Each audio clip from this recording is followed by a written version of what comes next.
The University of Ghana Stadium, the venue again for this crunch, much anticipated encounter. Dreams FC, they are playing at home, and Swedru All Blacks will be the visitors for this match day 11 encounter of the 2025-26 Ghana Premier League. Temperatures around 29 degrees Celsius. Earlier, we had some heavy downpour, but that should help the sets of teams to actually put their best together on this lush, beautiful turf here from the University of Ghana Stadium. My name is Josiah Okokwe, and it's Dreams FC hoping to make it 2 home wins on the bounce as they face All Blacks. All Blacks, they are in search for their very first point away from home since their return back to the top flight. Don't forget that we are live on TV3. We're also live on Unia TV and also streaming live on Adesa Plaza. We are proudly supported by Dewa 539, so you can enjoy your day and end it like a champion each day as we wind down to 7 p.m. and you can choose between 1 to 39 with the odds always stack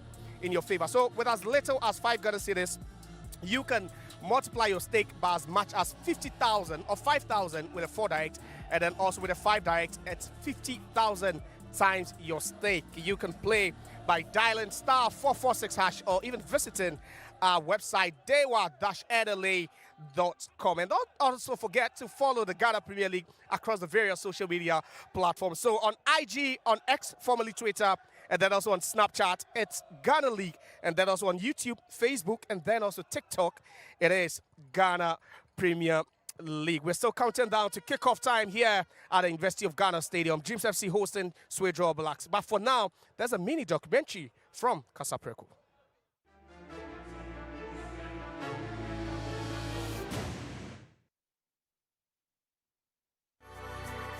Once upon a time, in the heart of Ghana, a vision was born. A vision to manufacture and serve the people of Ghana and the world with exceptional alcoholic and non-alcoholic beverages.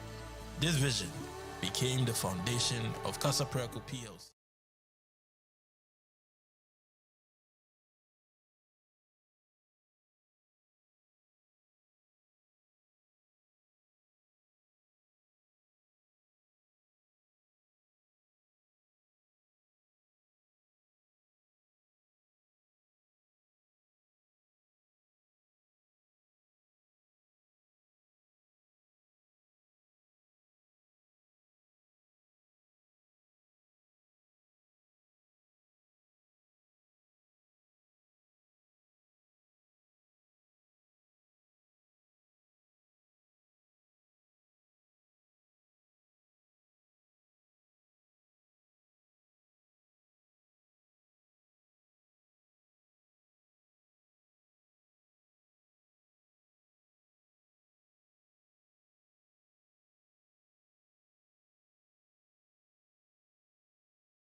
Sunday special from the University of Ghana Stadium, where it's Dreams FC hosting Swedru All Blacks in this crunch match day 11 Ghana Premier League fixture. It's still the continuous coverage of the Ghana Premier League. We're live on TV3. We're also live on Unia TV as well as streaming live on Adesa Plaza. We are proudly supported by Dewa 539. So you can always end your day like a champion with Dewa 539. So with the odds stacked in your favor, you just have to choose from 1 to 39 numbers, and you can multiply your stake by 5,000 odds. That's with a 4 direct, and then by whooping 50,000 odds, that is the 5 direct. You can play now on or by dialing star 446 hash, or even visiting our website dewa-nla.com. We're still building up to that big game here from the University of Ghana Stadium, where kickoff is at 3:30 p.m. But we'll be going around some of the match venues to see which games are going on. And I'm joined here pitchside I'm joined here by Coach Ebenezer Sefa. He's going to be my guest for today. Coach, good afternoon. Good afternoon, Tushar. It's been a while, but you're looking good. You're looking good too. I've been watching you on TV. Yeah, you're looking good. You're looking good, and thank you. You're doing your very best. But Coach, let's begin with the fixtures coming up. Let's make a stop in Samaraboy. It's Kumasi Asante Kotoko. The visitors, they'll be taking on Samatex 1996. It's still goalless in that particular game. What are we expecting from that big one? Well, I'm expecting a very good game. The first game over there, Kotoko won by 2-1. Second game, Samatex won by a lone goal. And then last season, they drew 1-1. I mean, Kotoko going into this game having injury situations. Karim Zito worried about his injury situation in camp. And coupled to the performance of Kotoko in their last game against Young Apostles in the midweek, outstanding game, calls for alarm for the Kumasi Asante Kotoko lads. And I think that Samatex look poised for this particular game. They are yet to lose a game at home this season. Yeah. They are a very strong side in the likes of Ebenezer Akwa, the centre back. You talk of Sian, the captain on the left side. And of course, Emmanuel Mama is in very good shape. Ewa Adramani, look at the goal he scored against Midiama in Takwa. So Kotoko are going to face a very tough opposition. But this is Kumasi Asante Kotoko you're talking about. I know it stands 0-0 as of now, but we have to see what happens. Let's move a bit up north, where in Wenchi, it's another big team. That's Accra Hearts of Oak. They are also the visitors, but this time they are playing against the resurgent Young Apostles. And it's still barring after about 8 minutes.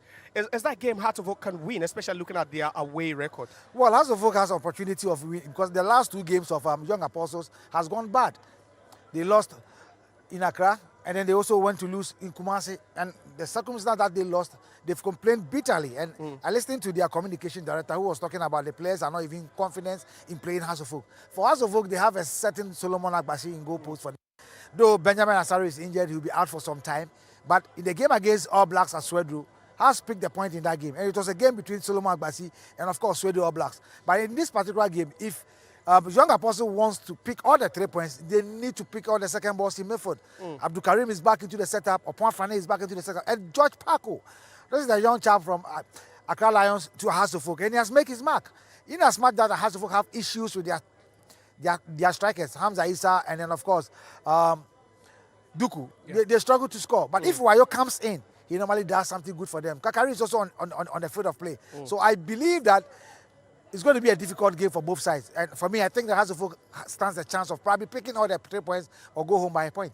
All right, so Coach Ebenezer Sefa, my guest for today, he believes that Hearts of Oak have got what it takes to upset Young Apostles, the home side. But let's take a step backwards a bit, but we might be heading straight for a commercial break, because in all the 3 p.m. kickoff games, it's goalless in all the matches across the various match venues. But then it's Sunday special from the University of Ghana Stadium. Dreams FC taking on Swedru All Blacks. Yesterday at the TNA Stadium, it was Midiama also failing to take advantage of the fact that they were playing at home, and they drew against Bechem United. I give credit to Coach Emisa and his boys. I mean, his game plan worked for him. And I believe that, looking at the tactics and system that was played by Bechem United, they have every cause to celebrate. At the end of the day, he managed to put an experienced and one of the best players in the local scene in the Gerson Okra on the bench. Tompo was on the bench. And for me, I think that Coach Ibrahim Tako, he should have at least not started the guys that went to Japan and Korea. I'm talking of Nkrumah and, of course, Prince Owusu. Because for me, they never gave 100% for Midiama. So in midfield, he has to take Salim Adams and, of course, some of the guys in midfield. But on the whole, Okra had a very glorious opportunity in the last embrace of the game when he came on. His first touch could have even ended a goal for Bechem United, but with the experience of Che in goal for Midiama, he was able to save that. So Midiama was lucky to have even picked a point in the game playing against Bechem United. So for me, I was happy I saw Bechem because Coach Emis's third game, he lost the first game, and then of course he came back to Bechem and then he won. For me, I think that this is a game that they did very well. Tactically and technically, they were good. Frank Amankwa in midfield, he has played for 11 Wonders before. Gold Stars, won the league with Gold Stars. So look at the experience that he has. And if you have Tompo on the bench coming in the last 15 minutes of the game, it clearly tells you that the coach was planning something. I knew Tanko had wanted to go the 3 back in the last 20 minutes, but because of Augustine Okra, he sucked to his back foot. So for me, I think that it was a very good game and a fair reflection of what we witnessed yesterday. Thank you very much. We're still building up to our featured live game for today from the University of Ghana Stadium. Dreams FC hosting Swedru All Blacks. We are headed for our final break. We'll be right back.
Diana, by 2-1, they took the lead. They lost to Mediama.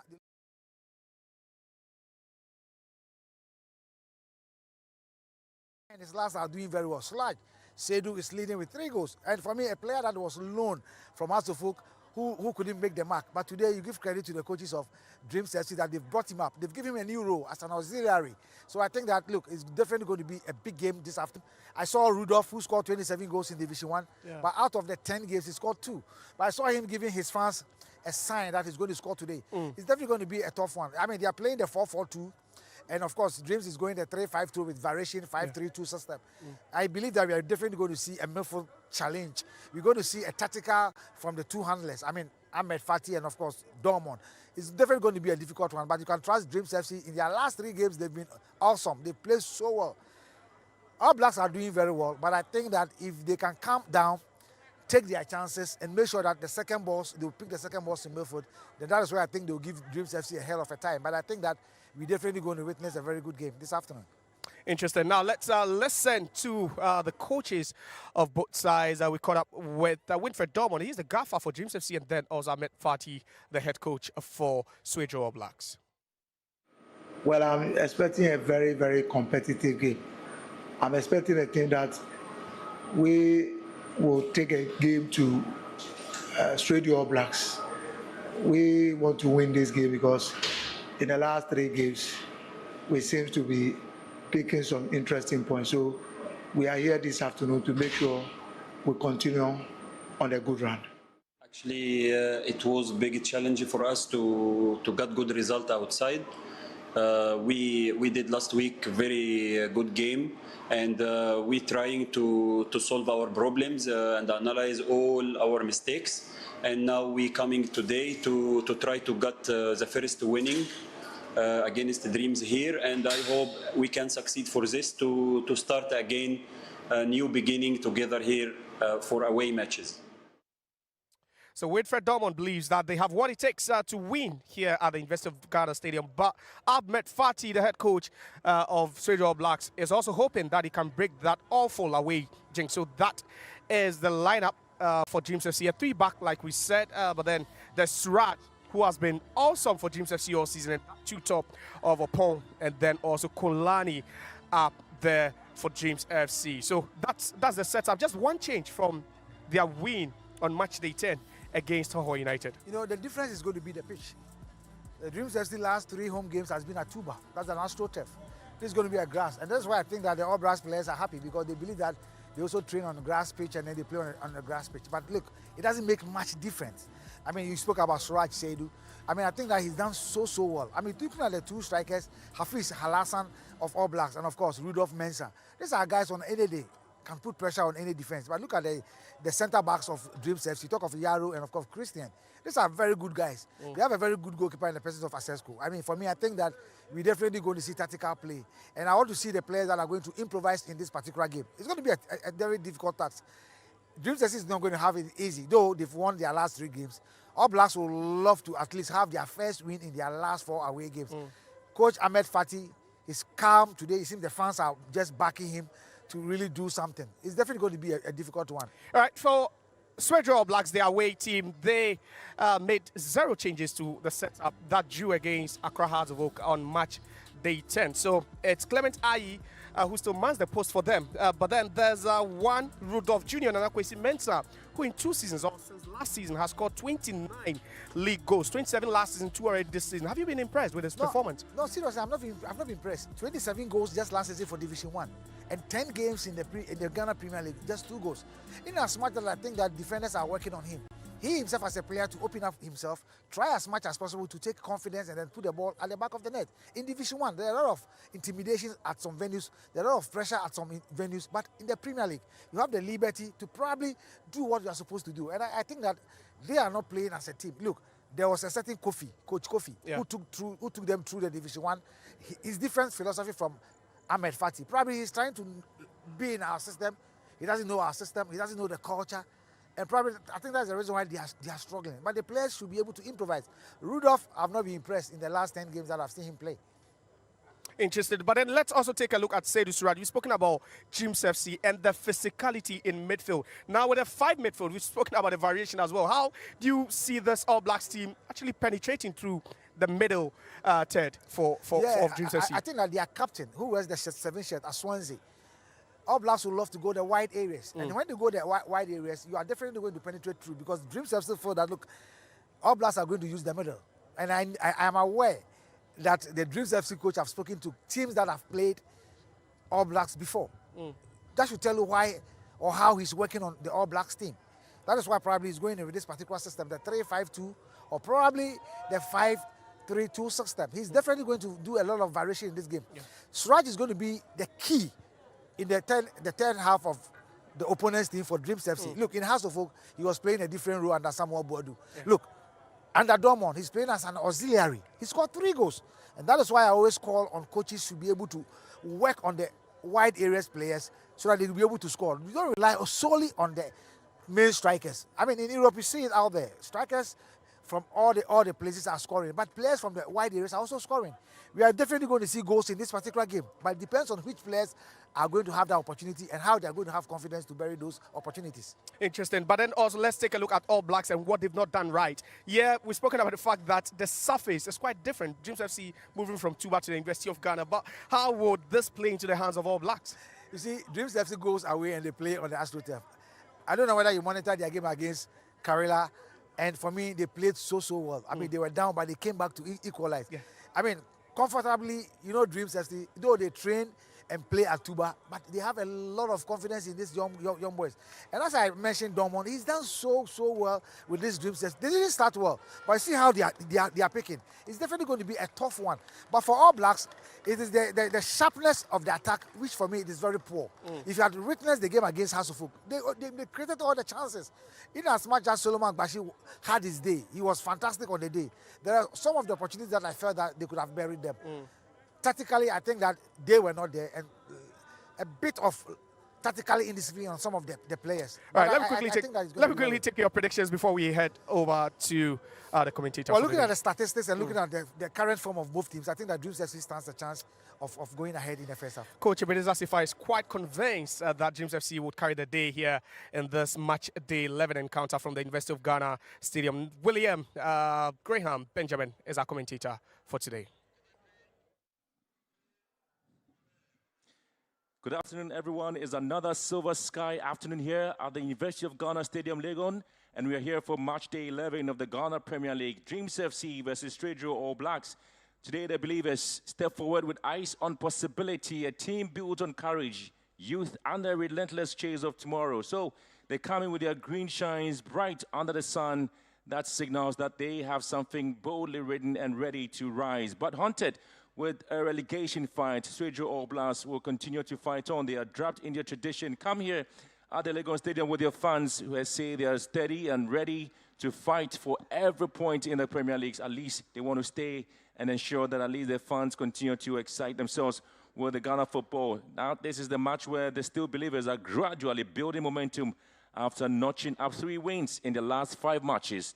Wilfred Dormo's team have now climbed up to 11th position in the Ghana Premier League standing and will aim to keep their foot on the pedal when they come up this afternoon. Of course, they are hoping at least Swedru All Blacks will fall today.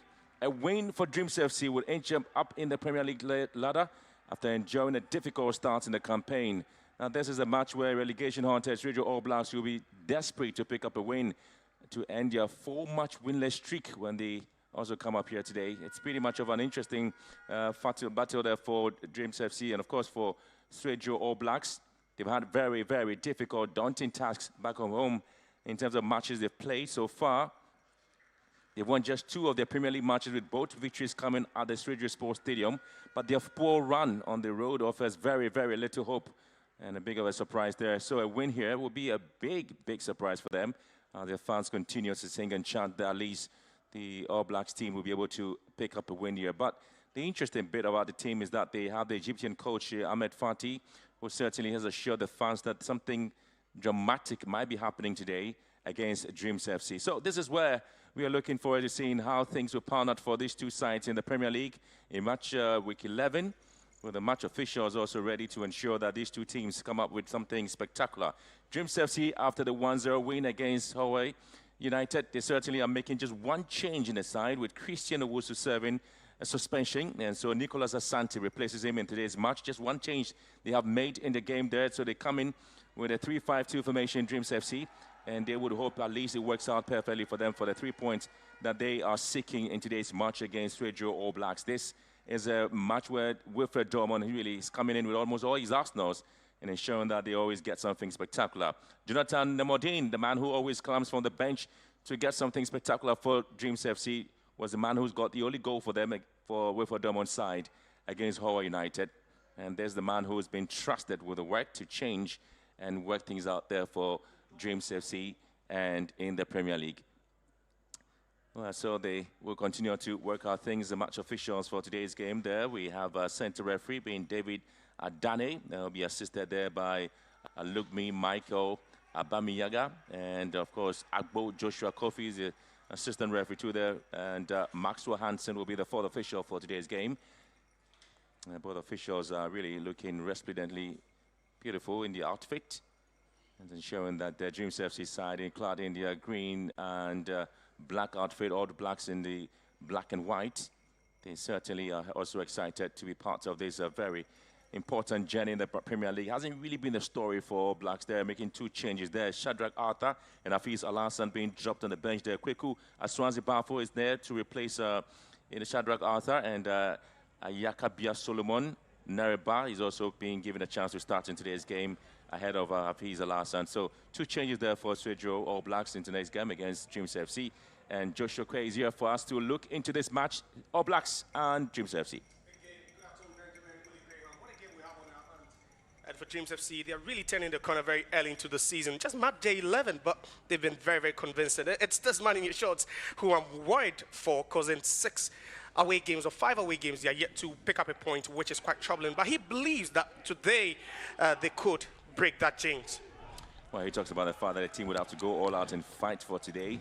And the Black Magicians, they call themselves All Blacks, and they certainly know that this will be a huge, huge daunting task there for them in today's match, but there's nothing that probably will be stopping their play there. This will be the very, very first competitive game between Dreams FC and All Blacks in the Ghana Premier League, and the history will be making here. Drama will certainly be coming into this game, but the 2 coaches are coming out with some tactical genuity and looking into what might be working for both sides. For Dreams FC, they seem to be on a certain pedestal in terms of performance, in terms of goal scoring, in terms of keeping certain clean sheets, but All Blacks really aside having difficulty in ensuring that they keep themselves in the Premier League. Yes, Ali, for Dreams FC, they come into this game at the back of that 1-0 victory against Hoho United on match day 10. So they look poised, but for Swedru All Blacks, it's all about the front line. It's been blunt for them. In 5 away games, they've only scored twice, and they've considered as many as 6 goals, which isn't so good for a team, that just came into the Ghana Premier League. So it is week 11 of the Ghana Premier League, the chapter where momentum begins. No matter where, every point becomes a stepping stone, and every mistake a potential heartbreak.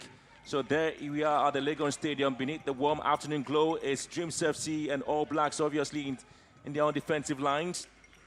And so they try to cover some of the performance there. It's going to stress something beautiful. Dreams FC already trying to charge forward against All Blacks, looking to hit the ball straight into the half of Dreams FC. Well cut up beautifully. And again, the match officials would have to call for a sudden decision. Kofi Kuma was the man at the back, the centre back there for Dreams FC doing his job. It's been a difficult moment there for the All Black side. Kwekwa Swansea bound for really a lot of work expected from him. Well, the fans expect to see a lot of running in midfield, but the battle certainly will be where some of the players will be doing most of their work there. Roland Leve playing as the right full back today for All Blacks. Ball already gone off the line, and it's going to be a throwing advantage there to the home side, Dreams FC. And so certainly would have the likes of Mohamed Shaban Nasir to effect that one, obviously dropping that one for Asante Opong to deal with it. So behind the lines there, you expect to see some bit of runs there from Yaro Isaac. Switching play down to the right-hand side. And cleverly being cut out beautifully by Abdulaziz.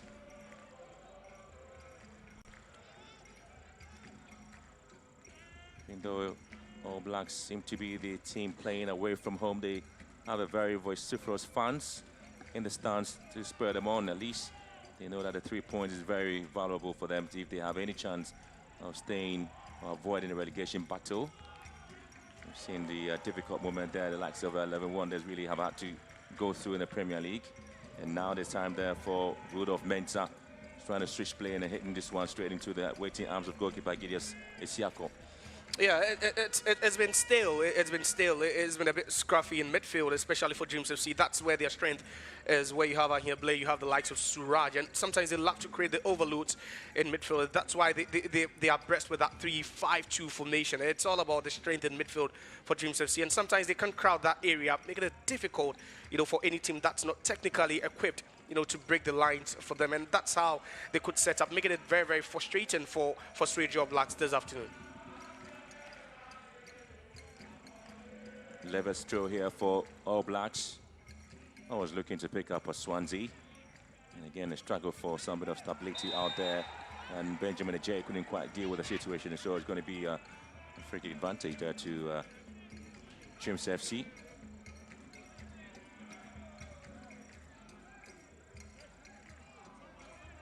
A very fair official meeting between the two sides. Dreams FC have been unbeaten in their last 3 games in the Premier League. Got 4 goals in that road, and so some of the wins there against Samatex. Beat them by 2-0, and then drew 1-1 with Karela United, and then continue with a 1-0 win against Ahoy. And Leve was trying to advertise a cross into the box, but was cut out beautifully there by Nicolas Asante, who is now playing ahead of Christian Owusu. sometimes very rugged in defense and the midfield as well for both players, isn't it? Yeah, it is, and that's the Dreams way. Physicality, going a bit more combative sometimes, and they make it so difficult for the opponent. I watched that game, where they traveled all the way to Doma to play against Indiana, and it was just a lapse in concentration and the dynamism of that game that caused them. And Winfred Dorman has spoken about the fact that they just want to keep their concentration levels very, very high throughout games, and they'll be hoping to do the same here today against a Swedru All Black side that feels that they really need to improve on their way forward. Well, Swansea, Kekubafu is one player who's always been fouled, and so the visitors do have a free kick here. And they're expecting Samuel Fusu to deal with it. Trying to get his teams to actually follow his lead there with the ball swung into the far post. And it's been headed back into play and picked up by Rudolf Mensah. So an advantage there to All Blacks, and trying to drift into a very good position there is Ikabia. Nereba was waiting for some bit of a throw-in pass there, but that decision has been swapped there with Abdulaziz going into effect this one there for All Blacks. Aziz here, spread the play down to the near post, and again it's been poorly headed out of play. They've been impressive so far, Swedru All Blacks, and they're enjoying, the surface. And for Dreams FC, it was just going to be a matter of time before they get exposed and try to adapt with a new surface. Moving from the tube AstroTurf to the University of Ghana, two different surfaces. You have the AstroTurf and then also the natural grass, where the ball moves a bit more slower. You can see Swedru All Blacks, they are very comfortable on the ball so far. They are finding men in open space, and Dreams FC are just playing catch-up.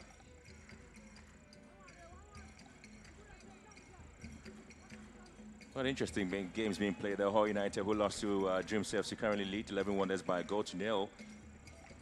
Bit of an interesting scenario there for 11 Wonders with Jay Sapon, who just witnessed his last game against Midiama. And trying to cut himself out of the way, but Dreams FC would have to advertise one. Ball into the box has been cleared. Very far away. And I was expecting to see Suraj in the box there, but it's going to be an advantage there for...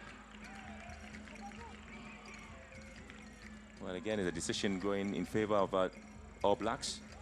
I thought it was a corner kick.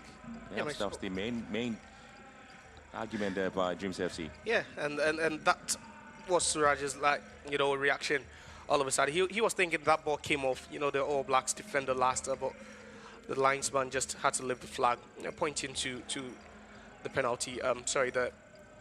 For a goal kick rather. Jamble here for Dreams FC. Quality play there for the home side. Cut up beautifully. Swansea going in there for a tackle. Again, it's been won back beautifully there by Dreams. I was expecting Suraj Swedru send the ball down to the far side. Couldn't quite get to the intended target. Yao Gede is also playing a huge role there in midfield for Dreams FC. They've been very resolute and absolutely strong in terms of their play. And now you expect to see some bit of runs there by that Nazir. And as you see the side trying to get into the box there. And it's Shabat Nazir really working out on the left wing there. So at least you've seen some bit of attacking play there from Dreams FC, trying to make sure that at least they get the first goal here. Yeah, the first real intent from the home side, and it came down the left-hand side, and it's that combination, and that's what you want. You'll always want to see, especially when you are playing with fullbacks. It's a 5-3-2 formation, and obviously there's quite some space, half spaces, full spaces for your fullbacks to attack, and on that occasion, it was a great run and a good move by Dreams FC. The first corner kick of the afternoon there to Dreams FC, whipped into the far post once again. Well, Blacks will have to bring it down beautifully. Rudolf Mensah charging forward here. He's been impeded, according to Rudolf Mensah. Yes, the referee just whistling in favor of All Blacks. Tell you what, their fans really come in their numbers there. They have really taken over the stadium, aren't they? Yeah, they are. And, for a side that's now struggling, they find themselves in that relegation dogfight. That's what you would want from your fans. From Swedru to cries about, a 2-hour ride. And sometimes that's what you need to do to show your loyalty and also help your team stay afloat in the top flight. And for Swedru All Blacks, they've missed Premier League football for a long time. And once they are back, their fans also have got a role to play. you know, if this team will survive the early scare and maintain their Premier League status. I think it's not just up to the players or even the technical team, but also the fans also showing their loyalty, following the team wherever they go.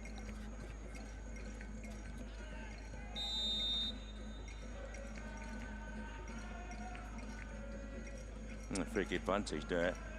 John Andop being brought down and so being quickly dealt with by Oscar Mensah.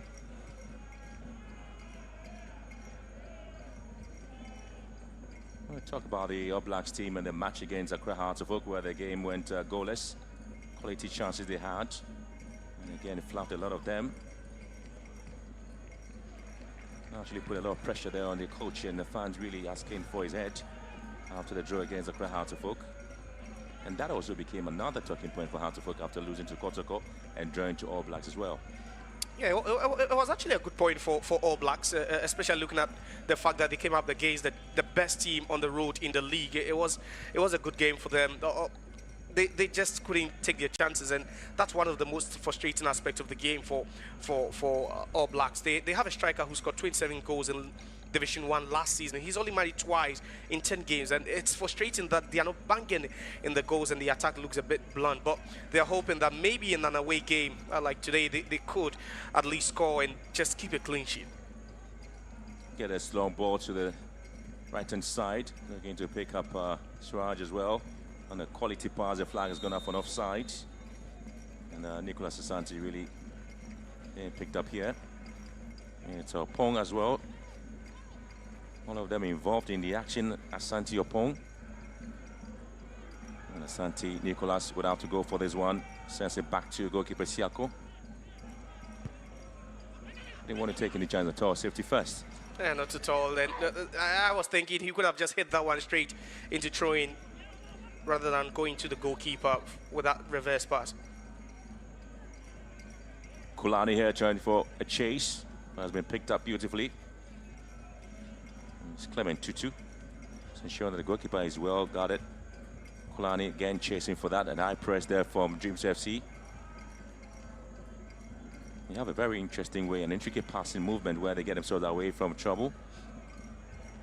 Well, those constructions sometimes might lead into some bit of a discomfort. Yeah, that's the strength of the team. That's sometimes they're unfazed by, you know, how deep or how well you'd want to press, because they have quality players in defense who can just play, like you said, intricate passes, very complex but short, and they try to get the job done. But sometimes it comes at a cost, and it's very, very risky if you do not find the right person and you give the ball away, because you might have to move straight from attacking to defense, and that's always a trouble for any team at all.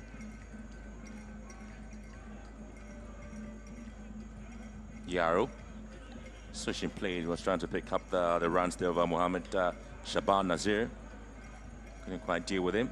For the very last time Swedru Blacks won a game in the competition was back in 19th October, and that was match day 6, and that was a 2-0 win against Basaka All Stars.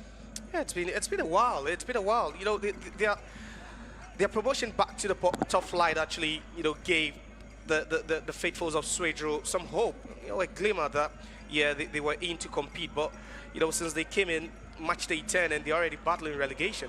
Well, they've got the chance here. All Blacks, they've got the chance to make sure they at least they get the opportunity for the first goal. And this time it's been flat there. Rudolph Mensah able to keep possession. But Yikabia Suleiman was doing a great job there. Couldn't quite find him, sort his feet out. And so the ball just going away. And All Blacks asking a lot of questions there at the defense of Dreams FC. That was a quality pass there as they move past again. And this time, flag stays down and they make... Oh, how many of those moments, but the flag had already gone off on offside. Yeah, big chance, Gunbergen. And for the first time in the game, we've seen the Dreams FC defense exposed, and you know, it was just unfortunate Swedru Blacks couldn't take advantage of that one. It was good movement, and that's where you need sometimes players who can carry and, you know, progress the ball. And on the occasion, it was a good move by Swedru Blacks. And just unfortunately, they just couldn't keep their cool in the final third. And some early injury concerns for Dreams FC already. You know, about Blacks being winless in the last 4 games in the Premier League, having lost to Midjema and drawing with Heart of Lions, and also losing away to Samatex. The match day 10 game against Accra Hearts of Oak was indeed a very exciting one. Well, the goalkeeper for Dreams FC, Siako, really has kept 3 clean sheets after match day 10 in the Premier League. Very able hands there for Dreams FC, still believe side.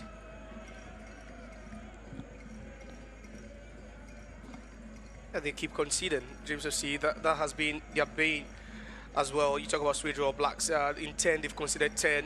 You know, Dreams FC themselves, they've conceded 9 in 11. You know, so relatively, Dreams FC, they can boast of a better defense, but it's not really been bad for Dreams FC. Looking at the fact that they've been able to turn the corner and they've started picking up some vital, crucial 3 points at home.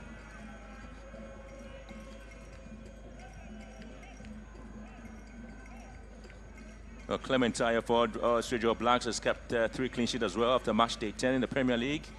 Almost the same statistics with that of Asiako. Very little to choose from the 2 goalkeepers. Again, boss been given away as Swansea Kweku was able to win it back there for All Blacks, but couldn't quite make it to the intended target. As Kiaro was a bit sloppy at the time. Siako here. Trying to stitch play once again, looking for Shaban Nazir. Couldn't find him. Target. Throw in advantage, being taken down beautifully there by Roland Leve. Here comes Clement Ai. Right in front of him to deal with it is Santi Opong. Leve. Bit of a heavy touch on the ball there by Benjamin Ajay. It's obvious Dreams FC are struggling to adapt to the surface now. Yeah, the home side, but early dominance by Swedru All Blacks. It's been so easy for them, you know, to string the passes together to make, you know, incursions into the final third. We're just not seeing Dreams FC, nothing of that sort from Dreams FC so far. And it could take some time for them to adapt, but it's still adjustment stage for them now, and they would definitely hand over possession to Swedru All Blacks. Swans good powerful and Levitt just moving up, and you still have Siako dealing with it. And cleverly they come back to regroup to win back possession, but at least the most aggressive side advertising for a goal early is All Blacks. Tell you what, the flag already gone up, and then Nereba was actually trying to steal his way out. A fraction offside there. They're moving the ball better, faster, quicker. They're making Dreams FC chase shadows now, and they are so swift over that 4-4-2 flat, and they are defending in lines of 2, 4, and 4, and it's becoming difficult for Dreams FC to break the lines now. You can see, you know, 3v3 here now. Even before Dreams FC start that move, it's becoming very, very difficult. They are suffocating Dreams FC.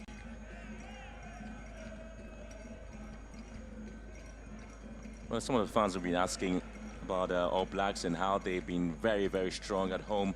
They lost to Gold Stars at home, but have kept some very interesting results at home as well to most of the teams played. The Swedru Park. Sometimes you look at the Premier League and some of the teams, their skilled attack is one in which against opponents we do not know how to do and defend it. I tell you what, a skilled defense is one which opponent do not know how to attack. Kulani was the target here, has been headed up beautifully there by Oscar Mensah.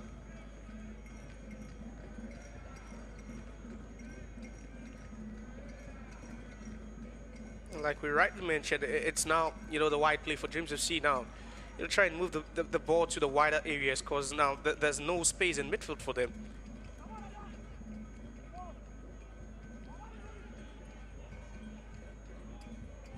Good turn there for Swansea Kwekubafu once again. It's another ball well cut up beautifully by Kevin Ahiable.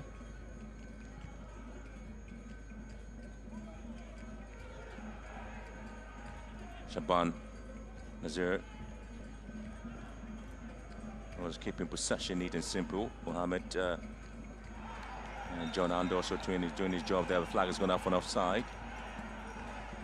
Tell you what, assistant referee look me, Michael Abanigaya flagging that, and pretty much confusing almost everybody at the stadium as to whether indeed it was an offside or he was just on the line. Was he onside when the ball was kicked? No, close, a fraction, and you know, sometimes it's so tight to tell, but you know, I think the runs of Swedru All Blacks now making it very difficult for the Lions. But they're one of the teams that you'd say they love to run, they love to take the game to the opponents, they love to, you know, utilize the spaces that are being led by fullbacks, and we're already seeing that, you know, from Swedru All Blacks. And you know, you'd be hoping that at least some of these scores will be as accurate as it could be. But I think twice in a quick session, they just need to time their runs now.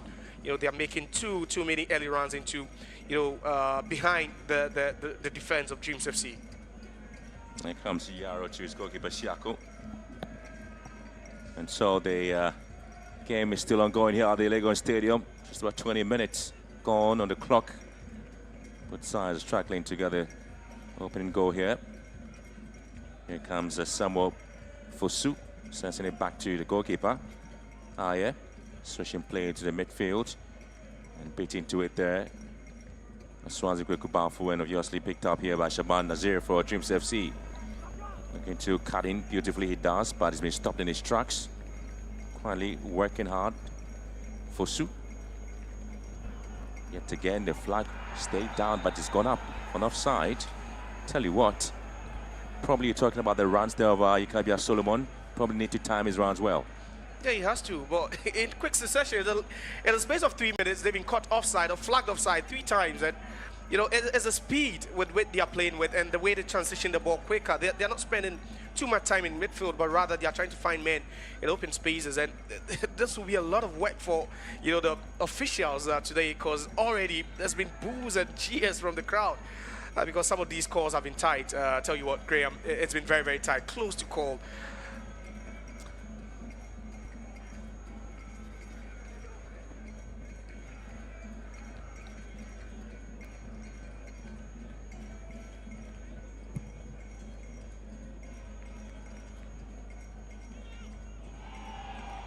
What? So All Blacks now going in for the first goal. Yeah, they have.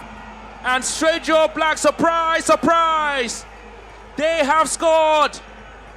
And I tell you what, they said they were coming here to fight for their 3 points. They said they're definitely going to make sure they avoid relegation.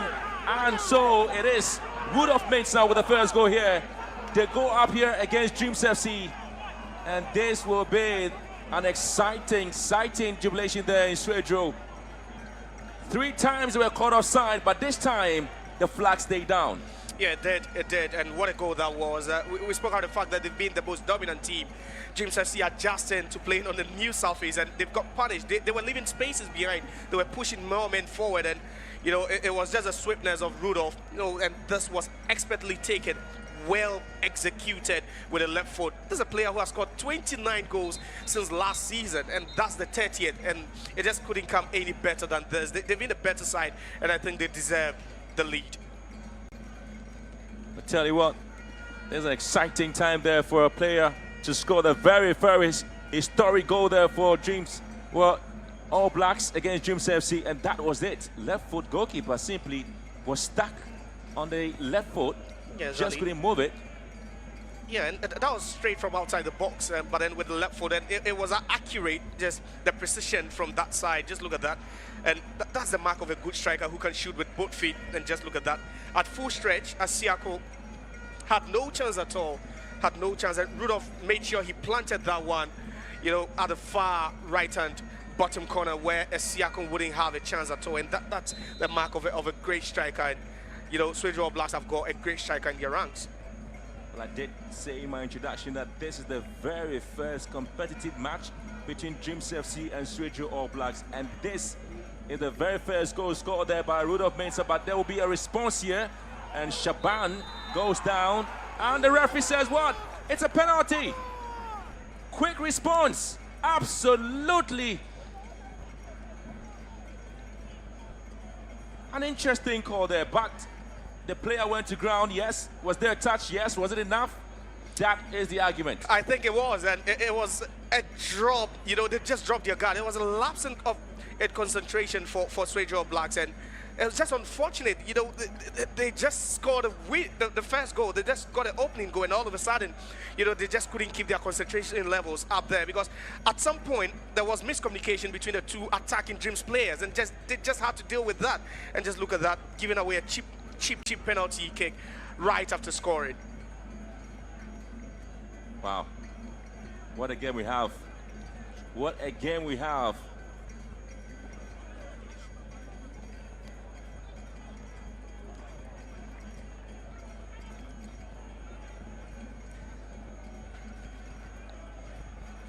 And Chris Gedda really going for this penalty here for Dreams FC, but it took just some 30 seconds for them to get the penalty.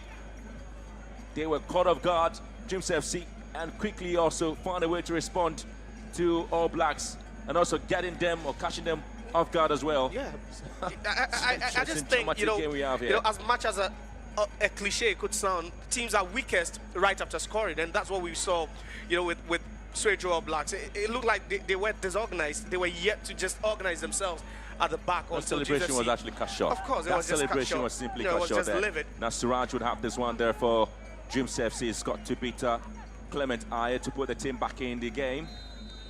And so Siraj Ayer, Siraj, it makes it 1-1. Game on here at the Legon Stadium. Just 30 seconds after going ahead, Swedru All Blacks down their guards, and Shaban Nazir was actually fouled in the box, and Siraj just converting expertly and getting themselves back in the game. So with Dreams FC 1, Swedru All Blacks 1. There's a steal from Siraj.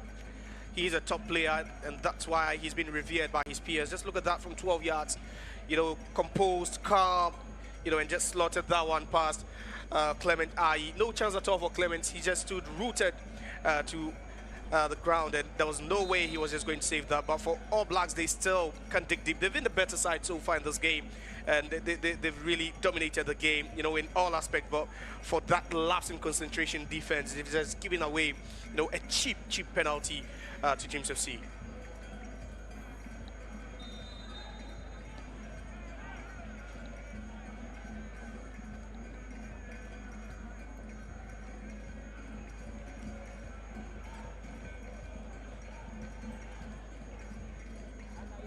So the scoreline clearly confirms what is happening, how dramatic this match has really been at the Legon Stadium between Dreams and All Blacks. Well, last time Dreams FC actually lost a competitive game in the Premier League was back in match day 7 against the Adriana Stars.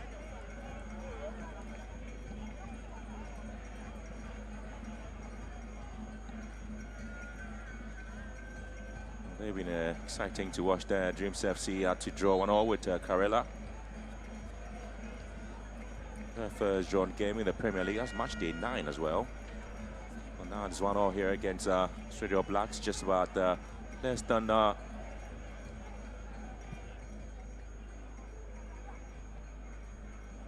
few seconds after they went ahead.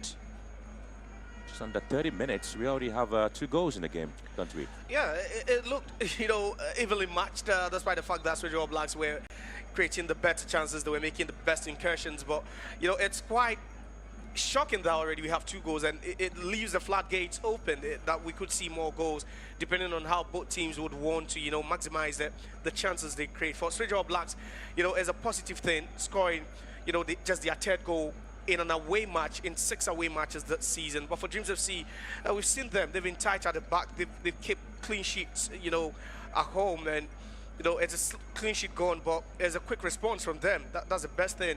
And I believe Coach Wilfred Dormont would really be smiling that after conceding, right after conceding, they've been able to grab the equalizer. Well, so that's the penalty. And again, it's interesting how All Blacks had to switch off immediately after going up. I mean, the celebration actually was just some seconds away after the going up. Yeah, obviously, it was just a matter of who was dealing with that ball, and they were just not precise with that.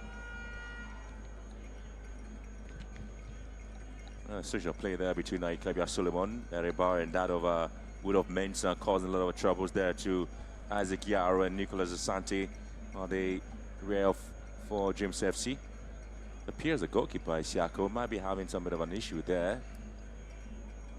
One of the things he did talk about was that he slipped before leading to the goal from Rudolph Mensah. Yeah, he just mistimed that. And Shaban Nazir once again is a player who got him a penalty, Levitt, standing on his ground and ensuring that at least he's able to get the ball away, but ball off the line. And that's what goals can do to a team, and all of a sudden Dreams FC are playing with so much confidence, something we've not seen in the last or first 25 minutes of the game. Now it looks like that, penalty dispatched by Swedru Suraj has brought some tone, of confidence, into that side, and you can now see them pressing very, very high, especially with their fullbacks or the attacking wing backs. Oh, lovely here. Swansea Kweku Bafo stays down, and so there may be opportunity. Well, the flag has gone off on offside once again. I thought it was going to be an interesting call there for a free kick outside the box or inside the box, but then it was just the offside call that came out from the assistant referee. Look me, Michael. Graham, that's a big call. It's a big call. And that comes to the, dismay of the All Blacks players. They just can't believe. That's about the fourth or fifth time they've been caught in an offside position. And, these are tough calls, but then it boils down to the timing of the runs they make, especially in the final third, which has been very, very swift. They love to run. They are very, very agile and pacey attackers, and that's why the Dreams FC defense is struggling to deal with the pacey nature of the All Blacks attack. Again, Dreams FC really going into about as Raj was going to penalize a player. Siraj has scored an opportunity here, and so Swedru and that of Rudolph with the 2 goals in this game. Picked up possession, but the referee really calling that to be an offside, an infringement. Much to the disappointment of Samuel Fusu had to charge in the referee to at least have some bit of word there, but Swansea Kweku Bafo comes in as a captain to tame things down. Yeah, frustrating times for both teams now. After those series of huge calls by the officials now, then it's now creeping in. The frustration gradually just sipping in.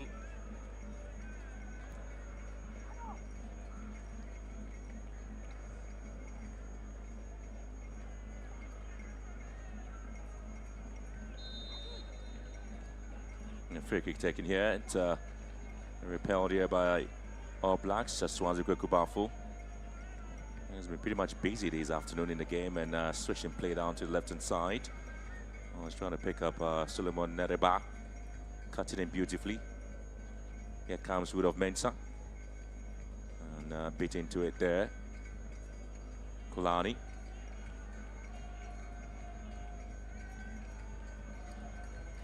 Trying to move in here beautifully here. Another good pass, and Aye comes it, and quickly has been moved away there by Clement Tutu. Great awareness by the goalkeeper. He'll step off his line to deal with that danger that could have been dangerous for them, and he had to act like a sweeper on the occasion. Another opportunity once again. Was it a handball? Well, the referee saw that to be a very legal tackle. Been seeing a lot of the balls into the box of All Blacks there. Shaban Nazir. It's been a very tricky play on the left-hand side. Has been gnashed into the advertising board there. And it still remains down. Yeah. And I've been some bit of an injury scenario, but a flag is an offside against Rudolph once again. I tell you what, Rudolph just can't believe the animated. Now he's so everyone is frustrated with the situation now. there. Everyone is frustrated now. And for Rudolph, that cold smile, after that. But, he's really shown his prowess now. He's really shown how pacey and fast. And, there's too much space for him now to operate with Dean. And, he's just catching the defense of Dreams FC napping each and every time. But injury concerns now for Clement Aye. He's been great for them, but you can see Dortmund really not he's not really been pleased with the way the defense has had to deal with, with the attack of Swedru All Blacks. They've been so lethargic. They've been slow to the second balls, and in that regard, Swedru All Blacks have always been the better side. As far as pressing them, taking the balls to them, exploiting the spaces they leave behind. I'll tell you what, I think that Dreams FC are really playing high up on the pitch there, the back line. Almost at the time you see them just almost close to the center line. And so anytime All Blacks do make those runs, those intricate runs there between Rudolph and Aika Bianareba, they always find themselves in a very difficult position. And that's the line that they've drawn, which gets them into the nets there. Yeah, Graham, I think you're right. That one of the things we spoke about is the fact that it's a different surface. This is not the AstroTurf. The ball is a bit slower. Your movement, your reaction would be a bit slower than initially expected, and that's why they have been, caught napping each and every time. They're slower, a second slower, half a second slower to react to some of these long balls, and it's been quick. It's been very, very lightning, quick from Swedru All Blacks, especially from Rudolph and his attacking partners. They've made it so difficult for Dreams FC, and I'm quite surprised that they're playing with a high line. This is a Dreams FC line or a team that would always sit deep or even play with a mid block. Today is a high line for them, and Swedru All Blacks are just taking advantage of that. Well, the mini conferences, the touchline really indicating to us what's happening in the minds of the coaches, beginning to have some of the talking to be done. Well, so Suraj there has got 4 goals so far for Dreams FC in the Ghana Premier League.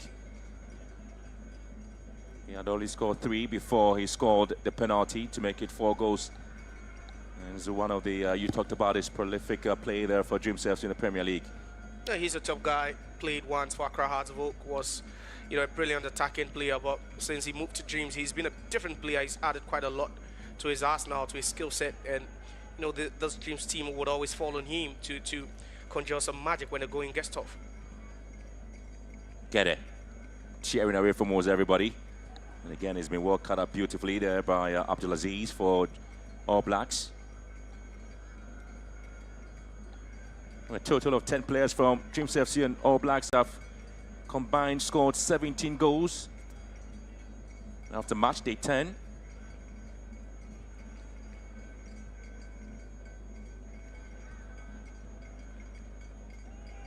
There's going to be a free kick here. It's really been a very, very exciting day for Ikabia Solomon Ereba. He's really worked hard on the left wing.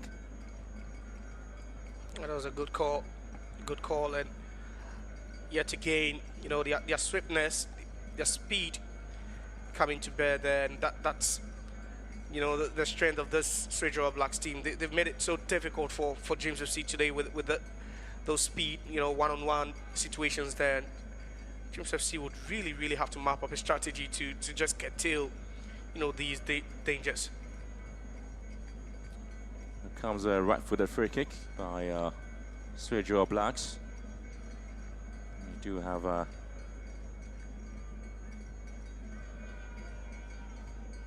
kind of a decision to be made there by the players. Ball sent to the far post again. It just goes off the line.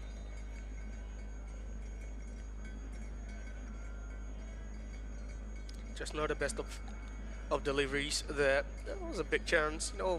Not really seen them get such opportunities, especially with dead ball situations. Handful of corners, handful of free kicks, and you should be making the most out of such situations in cagey tight games like this. Well, lack of communication there between Aziz and John Ando. So bringing down Suraj.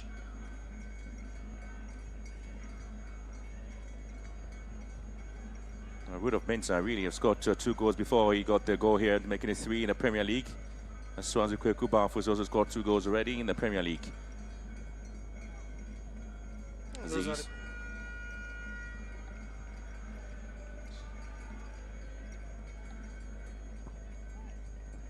Oh, Dreams FC now may have a chance to make it 2, and you have!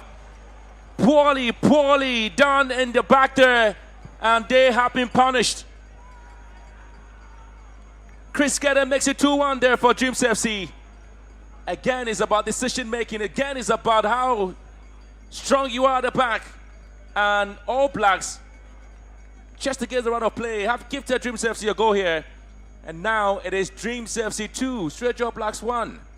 It was served on a platter for them, and you know, one of the easiest goals he would ever score in his life. And you know, we spoke about the fact that Dreams FC, Swedru All Blacks would always play it out from the back. They would never go long. They have that confidence, but then the risk involved is always high. And Yalvi creates right there at the right place at the right time to just tap that one, you know, from a distance, just flash past the goalkeeper.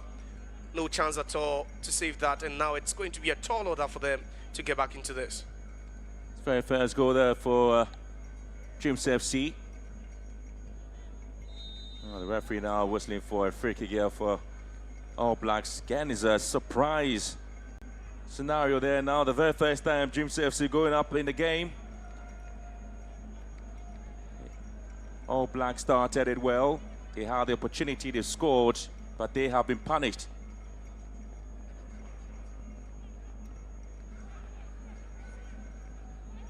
Yeah, you get punished if you play with fire. They were playing with fire. You know, their confidence in this game stemmed from the fact that they were passing very well. They were finding men in open spaces, but there's always a risk. There's always a price to pay, you know, if you lose the ball in such a dangerous area. And we all saw what happened. It was just awful. Bad passing, drop, and loss of concentration there, costing them hugely in a game where they've taken the lead once already, and it looked like they were going away. Back to Swedru with 3 points. Now they're trailing.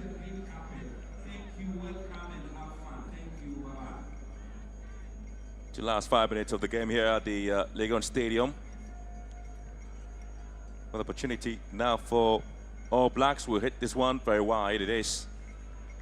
So first 40 minutes of the game, your assessment? Yeah, Graham, I think it's been shambolic in defense for All Blacks. We've spoken about the fact that, yeah, there's a team that's yet to pick up a single point away from home in the Ghana Premier League. And, you know, you walk into a game like this, you take the lead, and you just drop your guard, and all of a sudden, you begin to chase the game from a losing position. And for Dreams FC, they just had to show maturity, and, you know, they kept on doing what they had to do.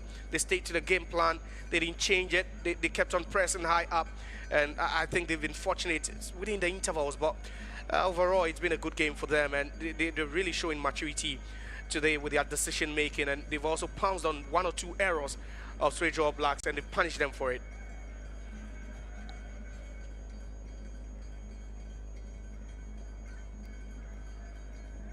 Total of 6 players from Dreams FC and Swedru All Blacks have been awarded the most valuable player.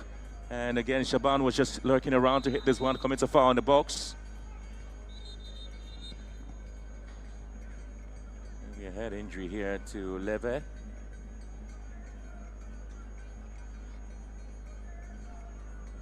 Very intriguing game we have there, and so a lot of pressure now on Fatih, the coach for Swedru All Blacks.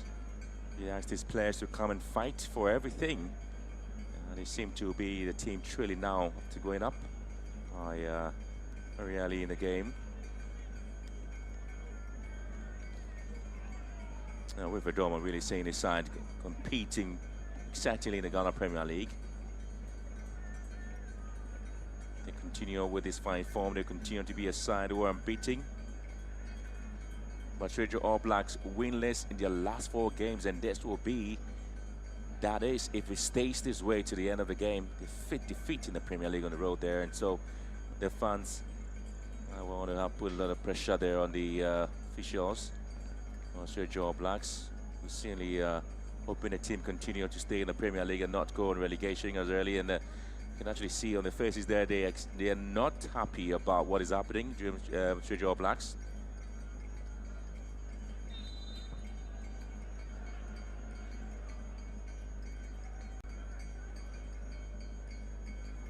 Since the made the appearance in the Ghana Premier League back in 1962-61 season, Swedru All Blacks, they finished 9th, and then they were relegated for the very first time at the end of the 2nd season. That was back in 1962-63 season.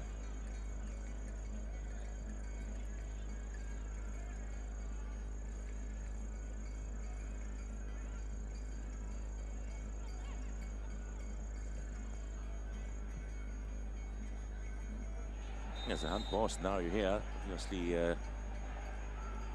it's going to be Kovi Kuma. Very first player to have his name taken after that deliberate handball. The Swedru Oblast fans were just fuming and hoping at least the flag would have gone up and the yellow card would have been shown quickly.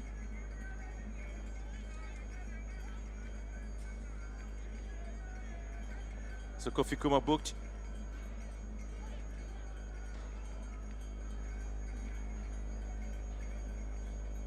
Free kick here, and Siako would have to get his wall ready to defend his free kick.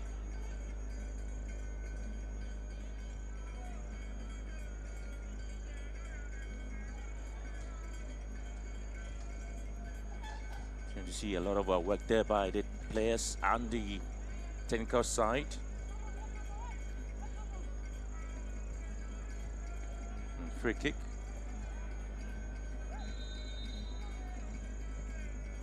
Taking shot, whipped into the box, and again it's been defended gallantly there by Dreams FC, but ball gone out of play. John Ando to effect this one there for All Blacks. Other players in the box there. 20% of foul post once again. Players coming in to fight for the ball. The referee whistling for an infringement.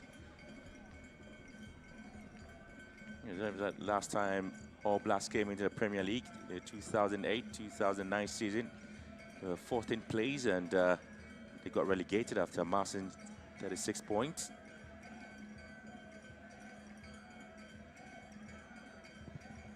And back in the Premier League this time, All Blacks really were hoping they can continue to stay at 3 minutes of at a time, according to the fourth official.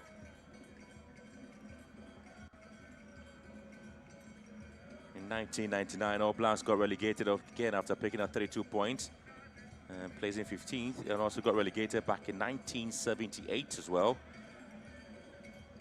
23 points they had at the time, and got relegated as well in 1971. 15th place out of 20 clubs with 26 points. He got relegated, and Dreams FC here whipping the ball into the box, and now they may have chance another corner kick.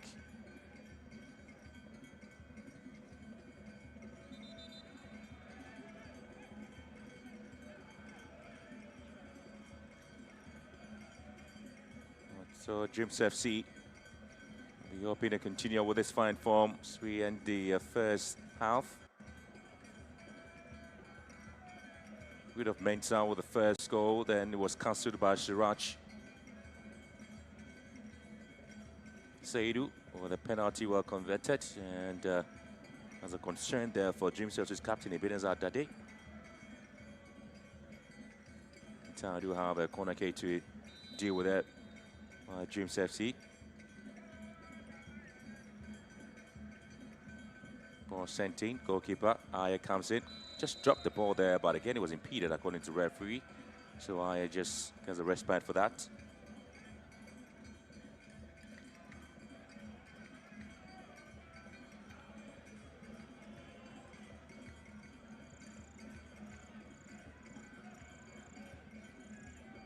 Two.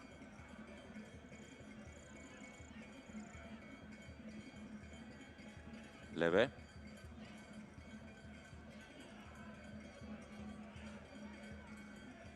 Fosu here for All Blacks. I was looking to pick up Ando. And that's Swansea Kwekubafo.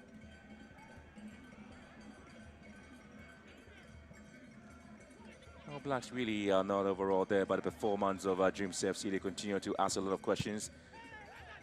And they continue to find a way to get themselves back into the game. And the throw into the box, and Swansea Kwekubafo goes in. Aziz here. All Blacks advertise a long ball. Aziz! Wow! What a goal! This is wonderful!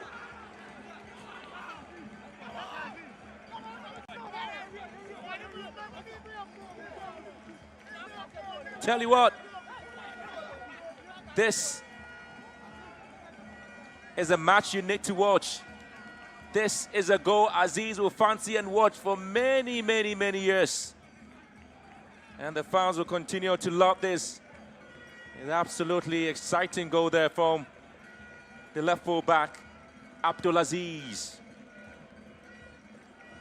Quality goal there, Abdulaziz.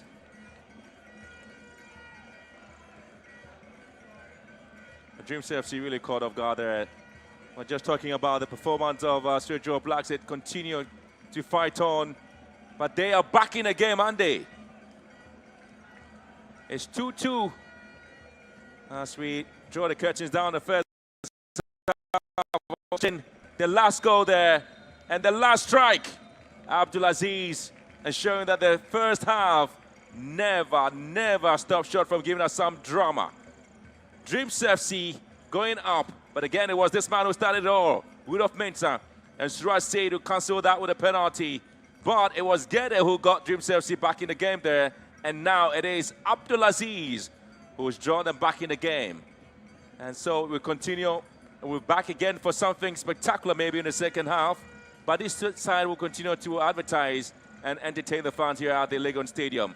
At halftime, Dreams FC 2, Swedru All Blacks 2.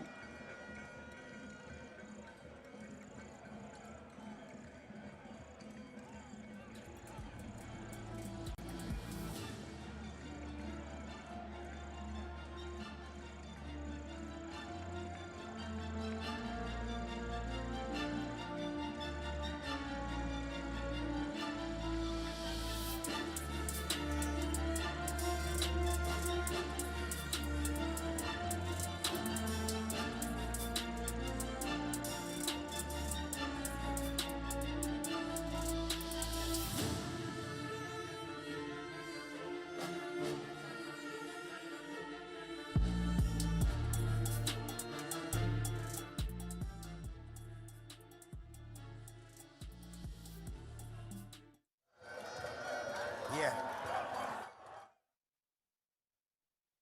All right, so halftime here from the University of Ghana Stadium, match day 11 fixture between Dreams FC and then also Swedru All Blacks. It's rated goals here because after the first 45, it's 2 apiece between these two teams. And I'll quickly be talking to the assistant coaches. I have here with me the assistant of Dreams FC, that's Fifi Parker-Hansen. Fifi, what a time to concede. Are you disappointed that you couldn't head into the halftime break with a 2-1 lead? Yeah, sure. Actually, I'm very bit disappointed with the way the boys are defending, and it's not usual first. So we are going there to talk to them to understand the importance of blocking this danger zone for the opponent to threaten. Yeah. All right, thank you very much. Wish you all the best of luck for the second 45. So that's Fifi Parker-Hansen. He is the assistant coach of Dreams FC, and they considered at a stroke of halftime, making the scoreline 2-2 before the halftime whistle could go. I'm now joined here by the assistant of Swedru All Blacks, Mohammed Mavuz Hassanin. Oh, Joseph Ajiman rather joins me here at pitch side. You've shown resilience. You took the lead at some point in the game. You were trailing, but have you been pleased with the fight from these boys? Yes, please. We rehearse on their game plan very well, and then that's what the boys are showing to us. And we are very happy with the way they are playing, the way they have resisted from our opponent, and given this result, we are very much pleased with how they are playing. Then in the second half, we know we will have everything on our side. Okay, thank you very much for your time and wish you all the best of luck for the second 45. So it's still 2-2 here at the University of Ghana Stadium. What a game we are witnessing here. It's raining goals. Dreams FC 2, Swedru All Blacks 2. We are headed for a break where we are back. I'll be joined here at pitchside by my guests and we'll talk about all the actions from the first half.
Here at the University of Ghana Stadium. Dreams FC 2, Swedru All Blacks 2. But this game has got everything, from drama to goals to some action as well. My name is Josiah Kokwe. We're live on TV3. We're also live on Unia TV and streaming live on at the SAP Plaza. And I'm joined at pitchside by my guest, Coach Ebenezer Sifa. Coach, what a game this has been. 4-goal thriller in 45 minutes. Coach. I told you we are going to see goals in this particular game.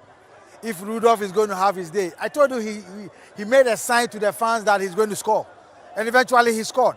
I mean, Suraj also leading the pack for Dreams FC 3. He made it 4 for himself. Yeah. He scored from the spot kick. And I think that Abdul Aziz strike, I think that Sesko didn't do well. Though there was a lot of power precision in the strike. I think he didn't do well. On the whole, I think that the 2-2 is the fair reflection of the first 45 minutes. But indecision on the part of some of the players. And the Dreams FC back line, if they are not careful about the way they are setting up their offside traps, Rudolph may go through and then probably the referee may overlook and then he may just shock them. And for me, I think that it's been a very good game. Yeah, it's been a good game. But, Coach, which department would you say has, stand out as the best department for either side? We've seen some sloppy defense. We've seen some drop in concentration. We've seen some of the players, struggling to even, find the right man in open spaces. But which department from both sides? Would you say the defense or both defenses, have been awful so far? Yeah, I think that their decision-making and awareness has been poor, both defense.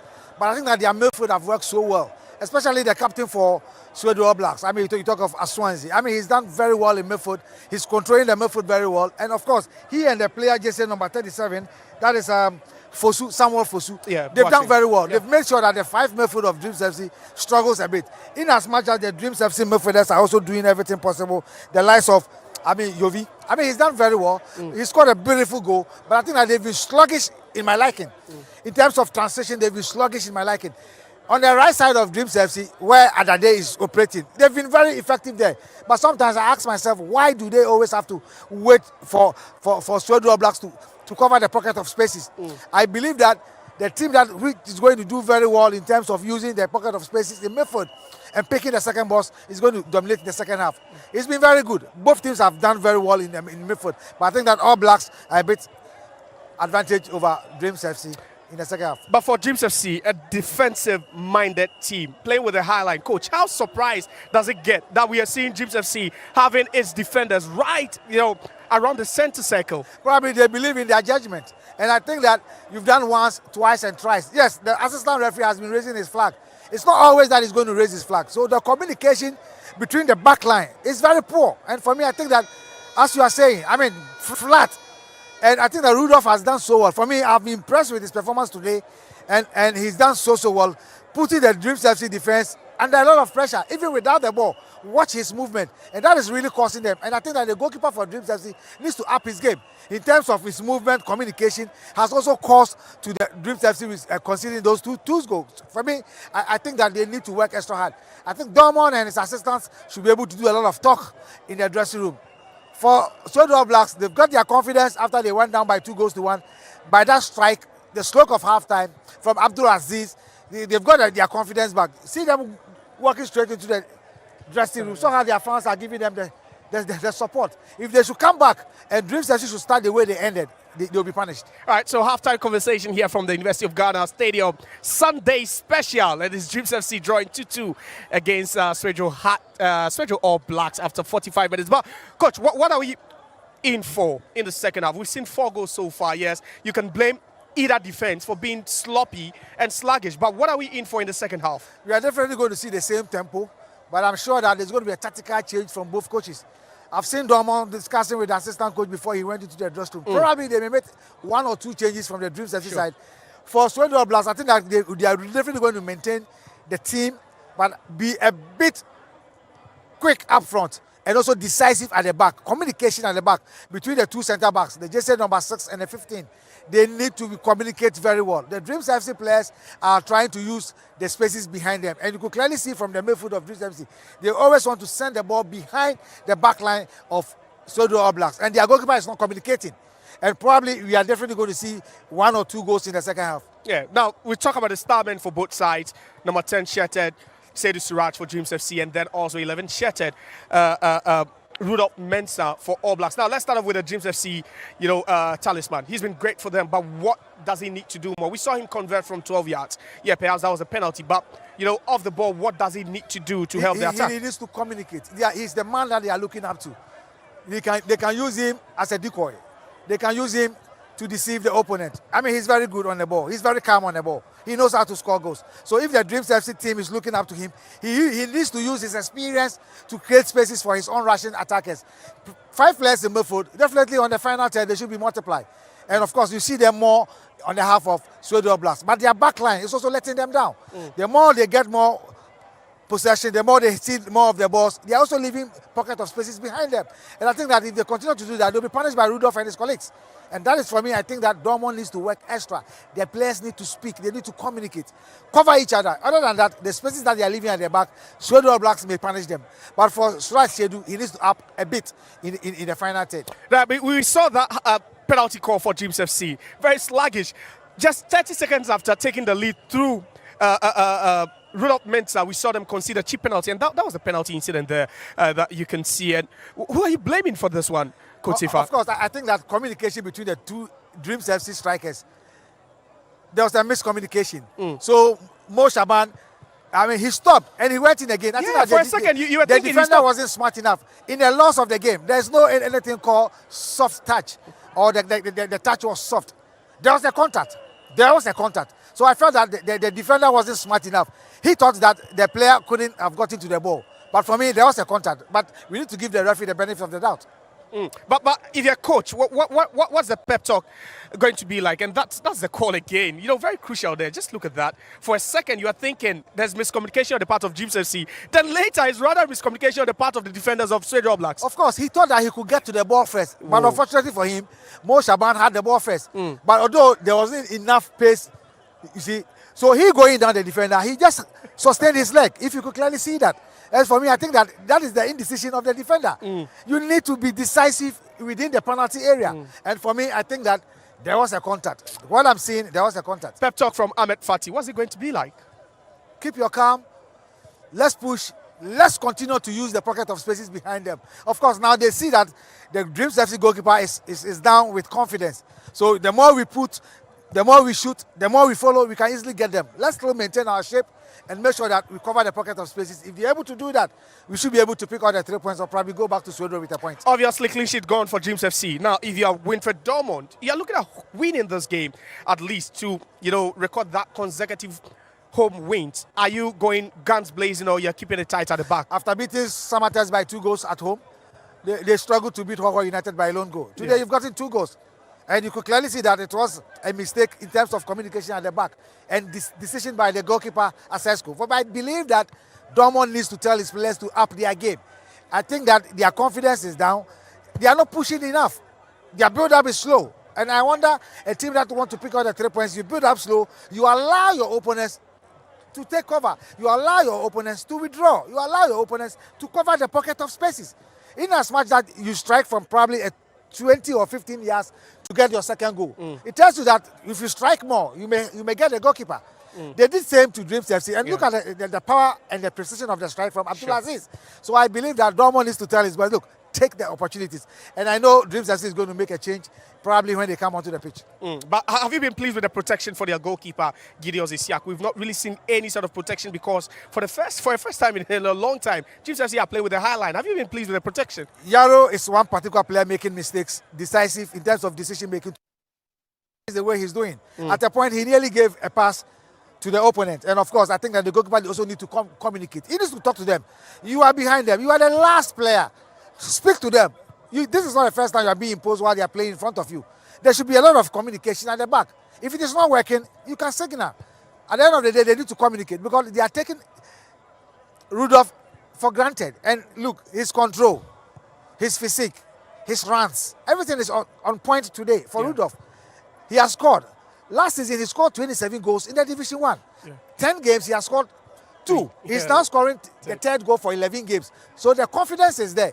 So you give him that opportunity, he's going to punish you. He's building his own confidence. So that is where the Dreams FC backline needs to look at. And I think that the midfield of Dreams FC, they don't need to leave spaces. Pick second balls and then push for the final third. Now, in the dugout for All Blacks, there's Ahmed Fati, who has been under lots of pressure heading into this particular game. Now, you saw their number of fans that followed Swedru All Blacks all the way from Swedru to Accra for this game. You think there's so much pressure because he can hear them directly? They are shouting into his ears. No, I believe he's a professional coach. They've given him more pressure at home than here. They have more fans at home than here. You remember they play House of Folk? Yeah. Before the game, what did the fans said? They were going to go naked. Some of them were going to chase him out of the country. But he stood down and he had a point from that game. If it had not been Solomon Agbashi, he would have won that game. I'm impressed with the game that they've played today. Honestly, Ahmed Fati is doing something with Swedru All Blacks. And if they should have patience for him, he will deliver. Let me take a quick predictions for the second half. What are we supposed to see? What are we going to see in the second half? We've seen a lot of offside calls, but I doubt Swedru All Blacks will stop running, especially at the Dreams FC defense. They won't. So the Dreams FC players need to be very cautious. In as much as I know Ahmed Fati will tell his players, push. Dreams FC needs to be very cautious. I know there's going to be a winner in this game. It's never going to be a draw. We're going to see goals in this game. We are definitely going to see either a goal or probably two goals to one, especially in the second half, apart from the 2-2 that we had in the first half. But talking about concentration for All Blacks, has it been great for you? We've seen them, a penalty given away and a cheap goal. Would you say that has been their bane so far? There's no goal which is very cheap in football. A player can miss that opportunity. It's a decision on the part of the goalkeeper and a part of the two centre-backs who never communicated. And I'm sure probably when they go inside, the technical handlers led by Ahmed Fati will be able to tell them what to do. They themselves need to do a lot of improvisation in the game. I'm not saying that from these players, both Dreams FC and of course Swedru All Blacks. They need to do a lot of improvisation. I foresee a lot of fireworks in the second half. I mean, of course, we know the scoreline that is going all on. Dreams FC wouldn't like to probably hurt their of course, currently they are on 12 points in 13th place. And I'm saying that they wouldn't like to hurt their 3 last game wins. They would like to continue their home win runs. It's not been bad for them, just that All Blacks have also come in and probably I think that they're also pushing. Both teams have played very well. They've played very well, but it's the decision making and probably they need to take their chances. All right, so the clock keeps ticking towards the commencement of the second half. Match day 11 encounter here from the University of Ghana Stadium. Dreams FC 2, Swedru All Blacks 2 here in this game. Coach, let me quickly take your predictions for the second half. The players are poised. They are both out. We'll be joining the feed very soon. Your prediction? I thought we are going to see goals in the game. We've seen 4 goals in the first 45 minutes. We're going to see 1 or 2 goals in the second half. 1 or 2 goals. And who's winning? It's a difficult one. Any of the teams can win. Any of the teams can win. So that's Coach Ebenezer Sefa with his prediction there. And we have confirmation that there will be some substitutions as well from Dreams FC. But then we join the second half action with our commentator, Willie Graham. So we are back to start from where we left up in the first 45 minutes.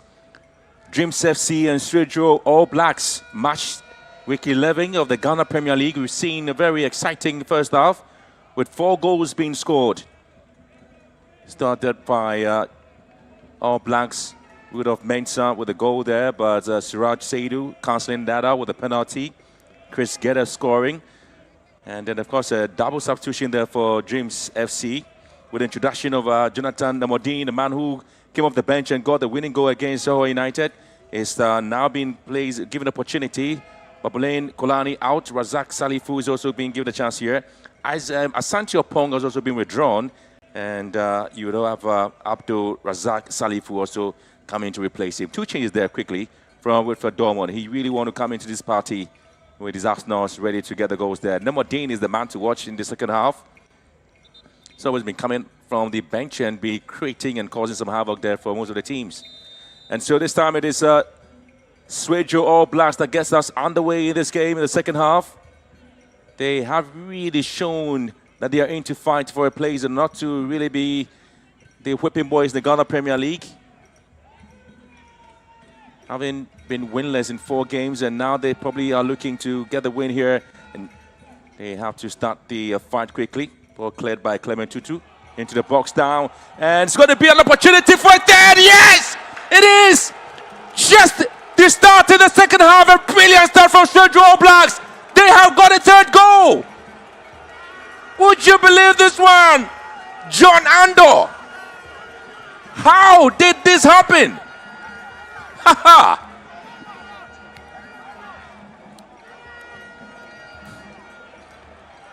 Swedru All Blacks, they have gone up again.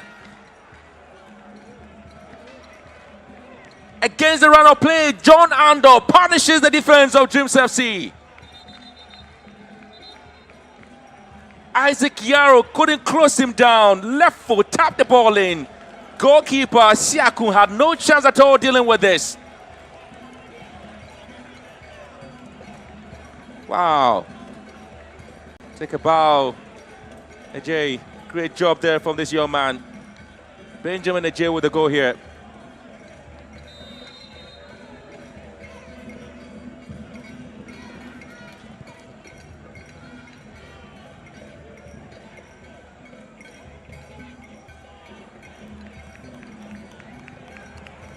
So long balls into the box there for Dreams FC, and the defense have really been struggling to deal with it.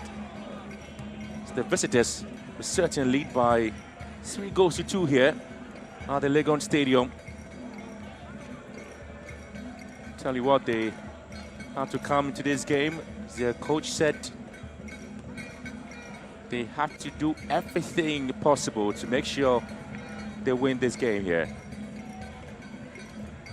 Coach Ahmed Fati indicated that All Blacks would have to go and fight, and now they have to deal with this. It's been headed back by Aziz.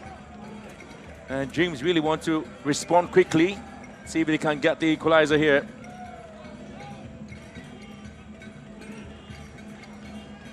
It's an interesting start in the second half, isn't it, for All Blacks? Trying to get almost everything, throwing everything into the game there, and Hiable played into it. Now they go again.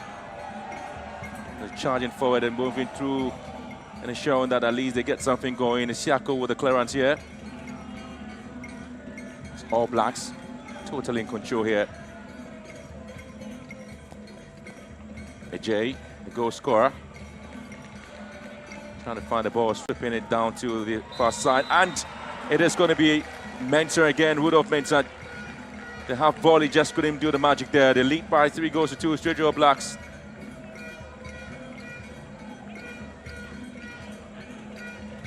Interesting, just 5 seconds into the start of the second half, and All Blacks already are beginning to look like the home side.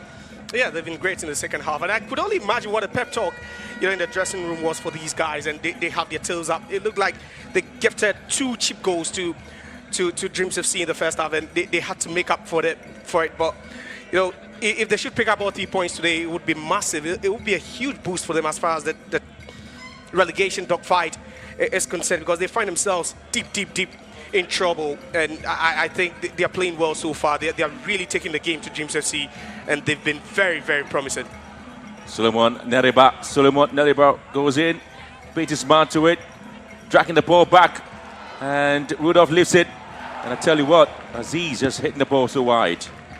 The pendulum swinging in their favor now, and that was a shot by John Ando. John Ando, I tell you what, I thought it was Aziz anyway. Distance, you'd be thinking maybe he should have gone with the other option of passing to his teammate who found himself in the box. Just look at that here. There was space. There was a teammate asking for it, but that's what the adrenaline rush does to players sometimes. And when you have everything going in your favor, you believe that hitting the shot from about 25 yards out can't even land at the back of the net, and that's what's happening to them now, Swedru All Blacks. The Dreams FC really being pinned back into their own defensive lines.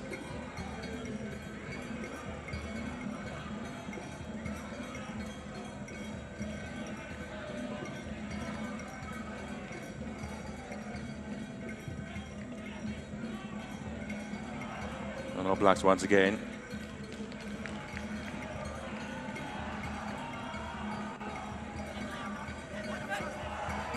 I think they have a free kick advantage, but it's going to be a throw-in. I think that should have been a free kick. That was a nudge at the back. That should have been a free kick. And just look at that. Just right from the back. And that was a Benazar that day. with a very, very, combative approach there.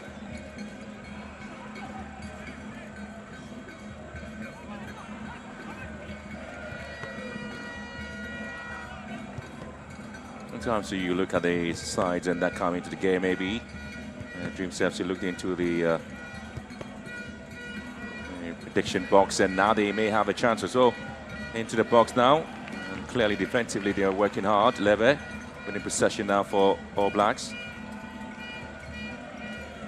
Now Dreams would have to look for some bit of a balls, trying to hit it from distance. Namodine.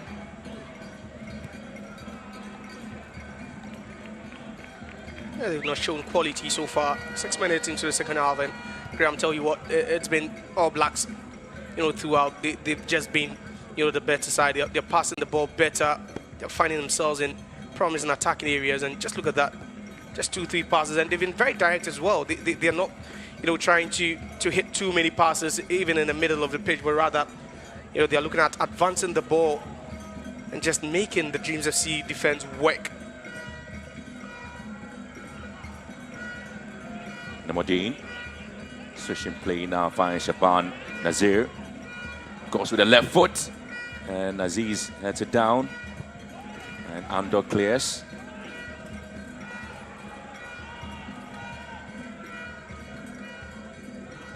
Dreams FC now detecting the pace now, trying to get the ball into very dangerous areas. Andor wins it now for Swedru. Oh, lovely play here from Andor. Here comes Abdulaziz, trying to construct something exciting. Yeah, and it looks like they're still looking for that, pass that can just split open the Dreams FC defense, especially with the high line. You have about 3 of them, just treading around the center circle, which is quite dangerous for a team that hasn't got pacey defenders. Oh, good ball here, and Suleiman Nariba has been given a chance, and now he's just moving very much. Switching play, it is Rudolph Andor. Well, Rudolph just couldn't really hit it wide. Rudolph Mensah. Again, we talk about that one pass that could just split open the Dreams FC defense, and we saw that, getting to Nadeba at the left-hand side. But Rudolph on that occasion was a bit selfish for me. That was poor decision-making from, the hot All Blacks forward. Just had the option to pass to an open teammate, but decided to hit it from that distance. There's a foul there on the centre back, Oscar Mensah. It'll be a huge disappointment there if Blacks fail to win this match, or perhaps go down to lose it. I mean, the fans who have enjoyed every bit of the game there, they really come into this game with all guns blazing. Swedru Blacks taking the game straight to Dreams FC. Here comes Neri Barant again, goes into the box, and he's been beaten to it by Yarrow. Good ball there, Namodine. Salifu also waiting in the box, Namodine. It's been the super sub there for Dreams FC against All United. Here comes Ando. Finds Ajay. Back to Ando.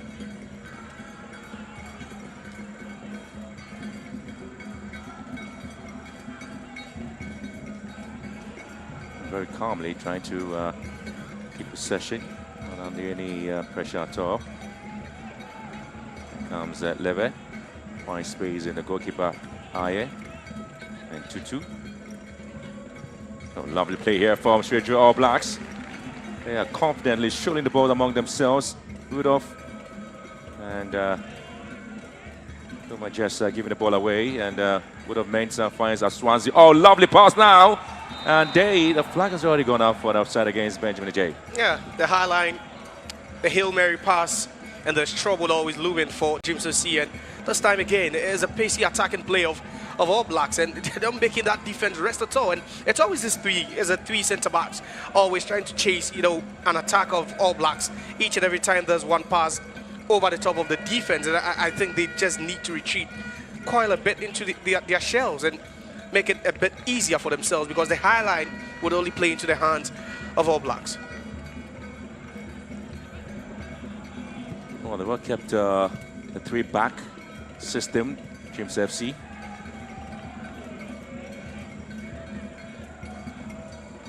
And All Blacks have found a way to navigate themselves into the back line of Dreams FC. So you're talking about the likes of Nicolas Asante, Isaac Yaro, and that of Kofi Kuma at the back. I think it's been exciting in terms of how they've been able to exploit almost all the loopholes at the back. Maybe not comfortable playing All Blacks in this particular system. A trick of the system you think would help Dreams FC? Yeah, of course, it's the same system. They are abreast with it, but you know, it's the space between the two wing backs and then also the three centre backs. You know, in defense with Dreams FC, I just think they are moving too forward, and we've not known them to be a side that loves to play with the high line.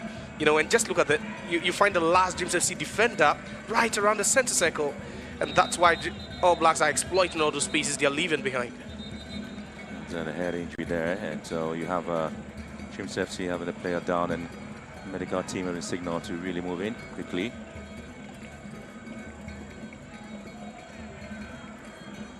Well, the interesting bit about the All Blacks team is that they just don't keep possession too wide and too tight. They make sure that at least there's a lot of openings on the wings there. AJ and that of Rudolph Mensah. You also expect to see the attacking play of Aziz also coming into some areas. Exactly, and it's been different for them, you know, today, especially looking at the setup from Dreams FC. All they had to do was to go very, very direct. You know, 2-3 passes, then you hit that long ball that could cause havoc, you know, to the Dreams FC defense. It's worked for them practically. We saw the first goal from Rudolph, the second goal, we've seen the third goal as well, and it's been defensive lapses, you know, from Dreams FC. They are not used to the high line, they are not used to the natural turf, and they need to adjust, which will definitely take some time. Taking signals that we're going to have Shiraj Said being withdrawn for Isaac Autry. Ever since he got the goal there, he has really not been part of the game, Shiraj Saidu.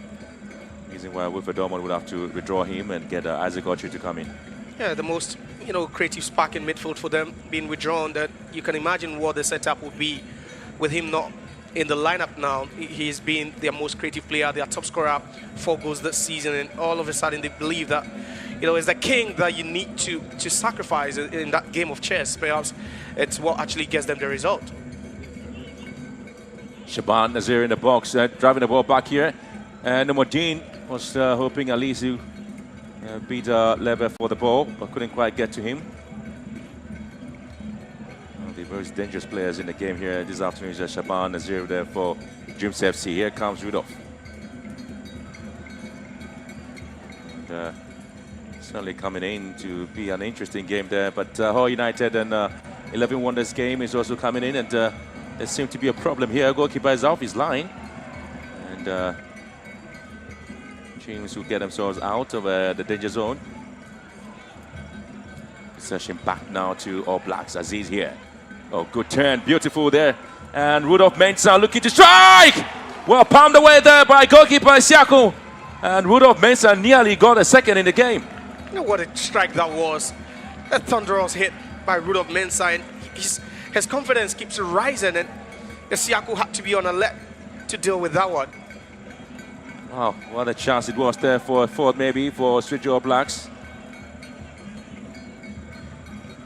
And they are very quick to press and win possession back away from Dreams FC. Yeah, they're making it easy for them. Swedru All Blacks are just pushing more men forward, and they are making it so difficult for Dreams FC. They are not able to even, you know, string the passes together from defense. We saw that hit from Rudolph Mensah, and it was typical of them. Press high, win the ball, then take your chances there.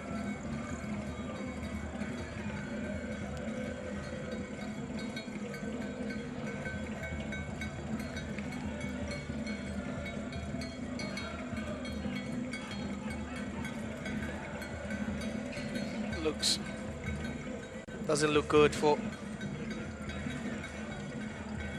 good for them.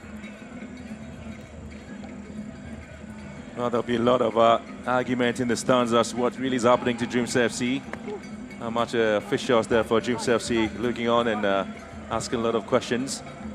Defensively and attacking wise, whether they have the man there. The Dreams FC actually won the only match day 11 home game in the Premier League back in the 2015-16 season. And he also has the opportunity of beating Dreams FC by 4 goals. Well, Dreams FC beat Mediama by 4 goals to 0 back in the 2022-23 season. Since they got themselves in the Premier League in the 2015-16 season, really they have been an exciting side. Their match day 11 away games in the Premier League for All Blacks. In 1999, they beat Bafako Tano by a goal to 2, and that was an away game for them, where they beat Bafako Tano. Possession 1 here, Namadine in the box, and the offside flag already gone up. And Namadine has seen much of the ball in the second half, but nothing productive yet from the wide player for Dreams FC. It's combining pace, power, strength to get a job done, but it just comes down to decision making now, especially after creating the space. You just have to be precise, you just have to be accurate with those crosses and passes. I was just making a point about the match day 11 games there for Swedru All Blacks, and in 1999 they went all the way down to Bafako to beat them by 2 goals to 1. And we are in 2025 and already lead Dreams by 2 goals to 3, and that's match day 11 away game. Yeah, Graham, we always talk about history repeating itself in this game, and that's football. Like, sometimes it has a way, an uncanny way of repeating itself, sometimes in fixtures like this. And speaking about match day 11, that could be about 30 years since the last won a match day 11 fixture.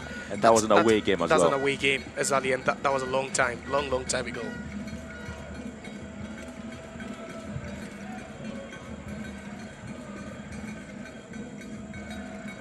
Coming to the stadium, All Blacks fans were very confident they were going to pick up the 3 points. Ball whipped into the box, and Namadine nearly got the equalizing goal. The super sub was almost there, and Rufo Dormont believes in him. He knows how to use him anytime he gets a chance. Yeah, of course, he's created that niche for himself. When the going gets tough, he bails them out. We spoke about the fact that he's seen most of the ball in the second half, but that was a good chance. That flying header.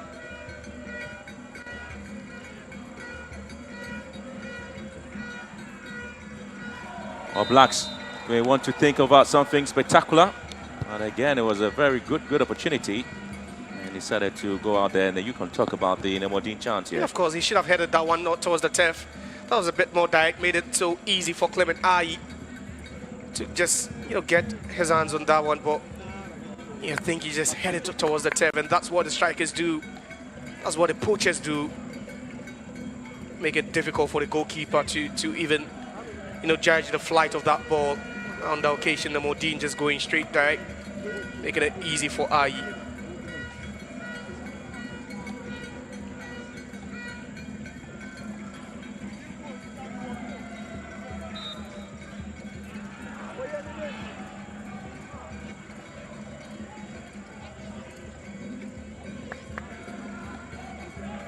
There's a time of the game where you're expecting Dreams FC to start throwing more men forward, start creating the overloads, especially in the wide areas where they have the wing backs operating.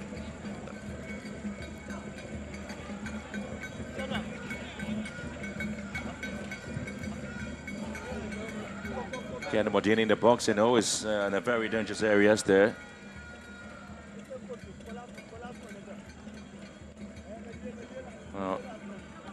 Match day 11 games in the summer where Kamara saved the penalty there for Kumasi Asante Kotoko game, and in goalless.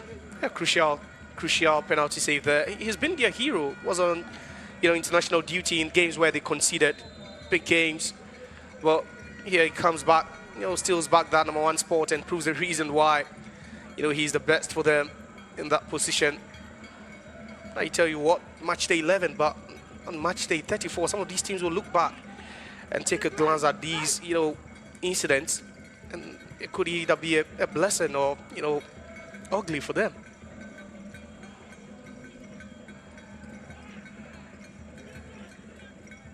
Good of Mensah.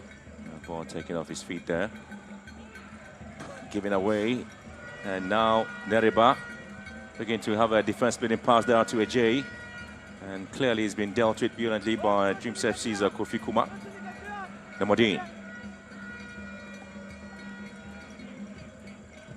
Cut up beautifully there by Mensah. Ando gets a reverse pass now. And it is Swedru All Blacks for Su. And he's been stopped in his tracks there. The referee says play must continue. And get it, sending the ball in. Aziz coming to mop things up here for All Blacks. Aye, Rudolph Mensah. Well, the advantage has been played on here by center referee David Adane. Yeah, it's quite unusual. Rudolph Mensah dropping deeper. You know how they feel of that ball. And sometimes these strikers want to involve themselves in the field of play, and we just saw him drop deeper from that center forward role, and you know, takes that heavy touch, heavy contact there. We're hoping that he's fine. I tell you what, the fans of Swedru All Blacks here in Accra excited about the performance. Meantime, another relegation haunted team, 11 Wonders, drawing 1-1 with Hawaii United away from home, and Vision FC drawing 2-2 with Hearts of Lions. And Young Apostles at home also drawing goalless there with Accra Hearts of Oak, and Summertex at home also drawing goalless with Kumasi Asante Kotoko. But then at the Legon Stadium, it is Dreams FC 2, Swedru All Blacks 3. Yeah, we could see some, you know, movement as far as the table is concerned at the end of match day 11, but you know, a number of stalemates in these games. Yesterday we saw that minimum game end in the stalemate, and we've seen a couple more today. You've spoken about Hearts of Oak in Winchi drawing, you've spoken about Kotoko in Samrabo drawing, 11 Wonders drawing in Hohoi, Heart of Lions drawing, you know, in Tema. A number of draws, and a win for either or any team at all just shoots them up on the league log. Well, Hafiz Adams, who really played the first game here against Accra Hearts of Oak, has been given the opportunity to replace Kweku Astranzi Bafo. He's really captain the side and spurring them on to go in for the 3 points. One of the most experienced players in the setup there for Swedru All Blacks, and now he's buying out after almost 68 minutes of play. Yeah, 23 plus at a time to play, and that's where you start managing the game. And especially for a coach who's been under fire for most of the season, Ahmed Fati, you might not afford to drop points in such, you know, a game.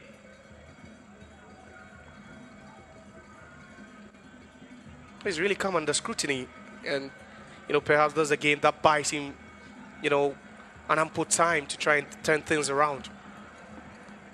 Oh, yeah, trying to go with some bit of an exciting moment there. The game is really not over yet. We've got plenty of time in our hands now. Hafiz Al-Hassan, Aziz. Wins the throw in here for All Blacks.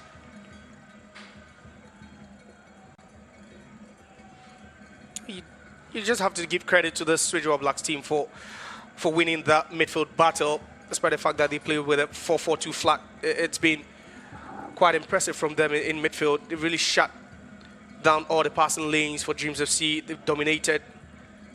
They've been confident on the ball as well. They've created the best chances as well. Ando dropping down for Leve. Jay wins it back for All Blacks. Leve dropping the ball in again. It's Hafiz! Well, he's been given a very, very delicious plate now, and then he's messed it up. Yeah, that should have been game over. That's by far one of the biggest chances we've seen in this game. It was, you know, Al-Hassan just having to head that one on target, just directing that one on target. And wherever perhaps he had directed that to, provided it was on target, that would have beaten the goalkeeper. And little or no contact made at all. It was a big chance for Swedru All Blacks to get their fourth in this game. Well, Aziz has been penalized here for very late tackle there. Did he really get to the ball? But this is an opportunity now for Hafiz. Yeah, from an onside position. Just look at that run. Beautiful run. Again, the ball hitting the turf, and he misjudged that one. He was clearly onside, and that was a good run from an onside position. I tell you what, the confidence level with which Swedru All Blacks fans actually majestically walked onto the stadium clearly indicated that they knew what was at stake. Free kick here. whipped in into the far post once again. The Medina that take a first step. And possession picked up Hafiz Al-Hassan. Now Dreams would have to defend their lines. All Blacks looking for would have Mensah, but again is an offside position. With 20 minutes plus additional time at the Legon Stadium. It is the away side who are really enjoying their football. Of course, they are. Rudolph gradually getting tired, getting a bit more frustrated. His off the ball movement hasn't really been good.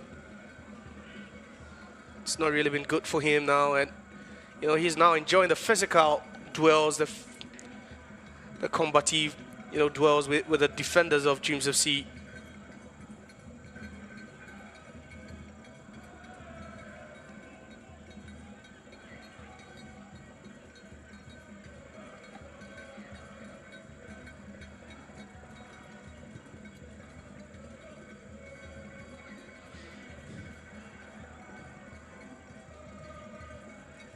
Blacks, Hafiz Al-Hassan here. And he's been bundled down. The referee sees that to be a legal tackle. He must continue, he says so. Yeah, he crashes into his opponent. I think that was a good call by the referee. Here comes the Modine, and he wins a free kick.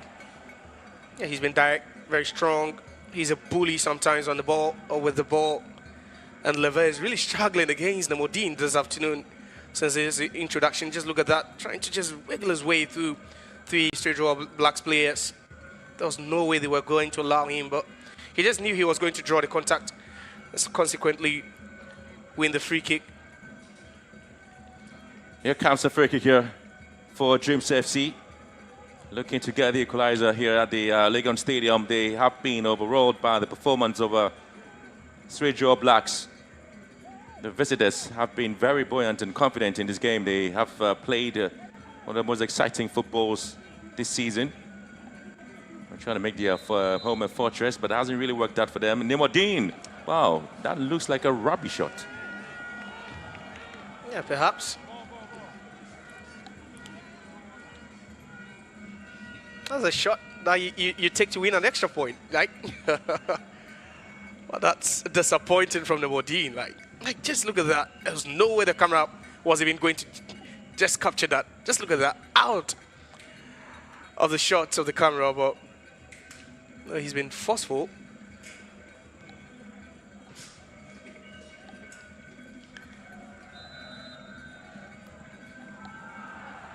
Well, the referee is seeing that to be another challenge.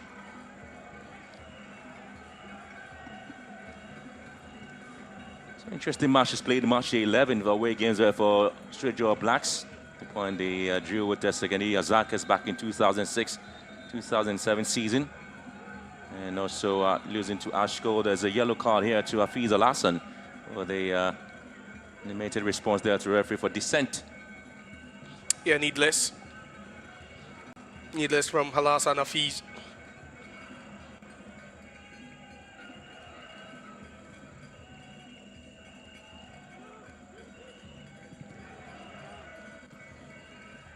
Hafiz. Oh, lovely here for Hafiz Al-Hassan in the box. Hafiz Al-Hassan this time. Oh, Blacks! And hitting it wide once again.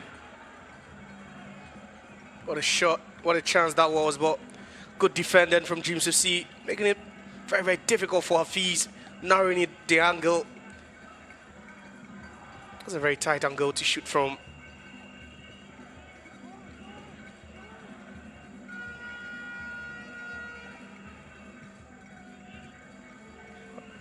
Picking signals that Collins Bois might be given a chance to play a part in the game. The last quarter of an hour to be played for. Yeah, that was a chance earlier on. Just look at that. Asante does so well to try and stick a leg in. That was straight left foot. It's a bit confusing for Hafiz Al-Hassan to just have a clean strike at that ball. And so Kelvin Ahiable is out for Collins Bois as a substitution being made.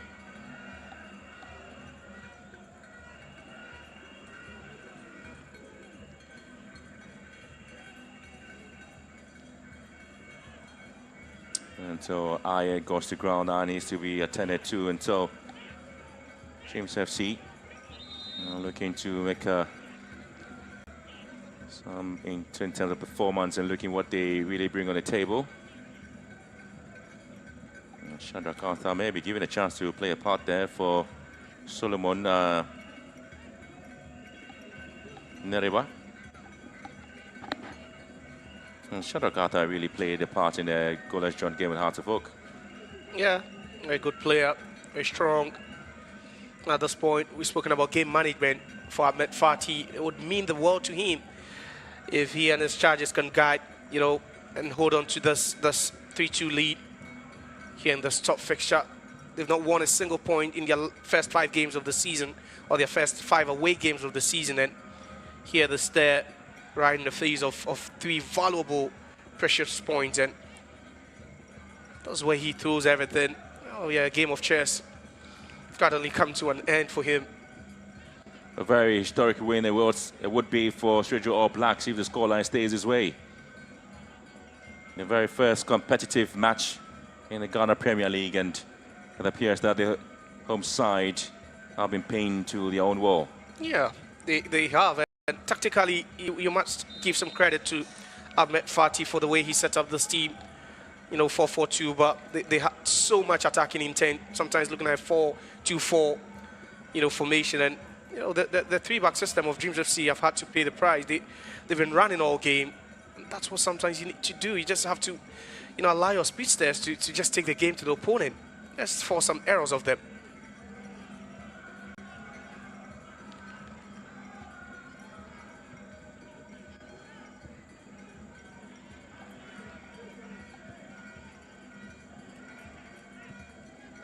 And then we do have some opportunities at Dreams FC. Ball dragged to Chris Gedde. Nemodine will pick it up on the far side. Gedde again, the man who scored the second there for Dreams FC. Just being chased there by Hafiz Al-Hassan. Into the box and it's been wiped out. Only as far as Bois. To Dreams FC really struggling to keep the balls away and trying to create some bit of a discomfort. Get it. Turns beautifully here. Aziz. And mops it up there for a throw-in advantage. 12 minutes to go. The Dreams FC really pressing and hoping at least they may have opportunity. Another ball whipped into the box and go off the line. Stays on now trying to have the Modine. Turns beautiful with the left foot. And it's been blocked there by Shadrach Arthur. They're doubling up their steps now. Dreams FC can feel the weight, the pressure on their shoulders now. They know how crucial this defeat would be.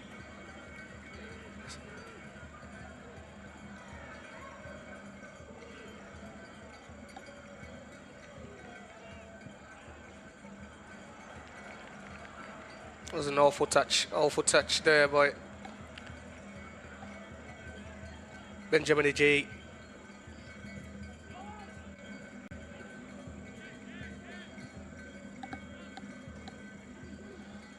We approach the last 10 minutes of the game, and Dreams FC still pushing, and Shaban, and he hits the ball wide. Yeah, he found space. He was left alone at the far end. Good positioning by the attacker. Just look at that. He's been hard working. He's worked so hard, but that was a good pass. Just look at that. Controls that for the first time. Cuts onto the right, but that ball was just rising. Does so well to work the angle for himself, but it would be very difficult to just hit that one on target. You can see Swedru All Blacks now playing with the lone striker in Rudolf Mensah, and everyone just behind the ball now. Well, Dreams FC have lost 18 out of 105 home games so far since the 2015-2016 season. Here comes a foul here. For Samuel.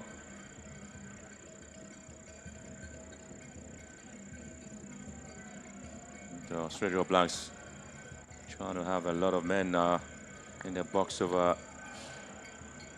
Dreams FC. Another very wasted and with football. Well, there's the 106th game at home being played by Dreams FC, and if at least they lose to All Blacks, now without the 19th defeat at home since the 2015-16 season. Not a sort of record that wins you the league, not in any season, but at least confirms your participation in the Premier League season in, season out. Namadine, and again Shaban picks it up here, and Swedru All Blacks in trouble. Namadine! Well, the flag already gone up on offside. It would have been a spectacular way to get a goal there. After doing so against Ohio United, this man is not giving up on that super sub tag on him, and that's how this man loves him. Yeah, he's been tenacious. He has that fighting spirit, but just unfortunate the flag had to halt all the hard work by Namadine, and his reaction tells it. He's been so hardworking, and he's struggling. The defense of All Blacks struggling to keep him at bay, and he keeps knocking with those chances, but the occasion, just the flag going up on time.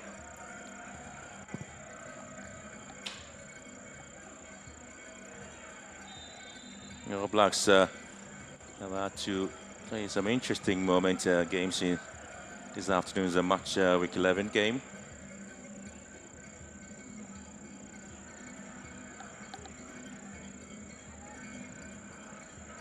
Those matches played at home, Dreams FC, 105 games, and this will be the 106.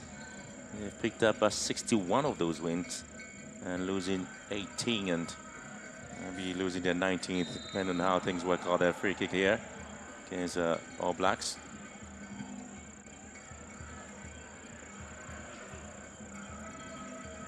Shaban Nazir.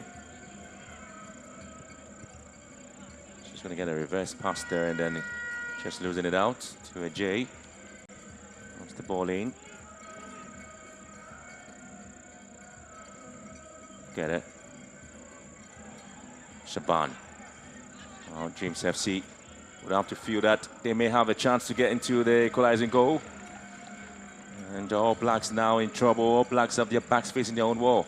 Yeah, they can smell the danger each and every time. They're staying resolute for now, with Dreams FC going more direct, using the wide areas now. See the Shaban on the right, or Namadine on the left. They're going very direct, hitting in the crosses each and every time they have the chance.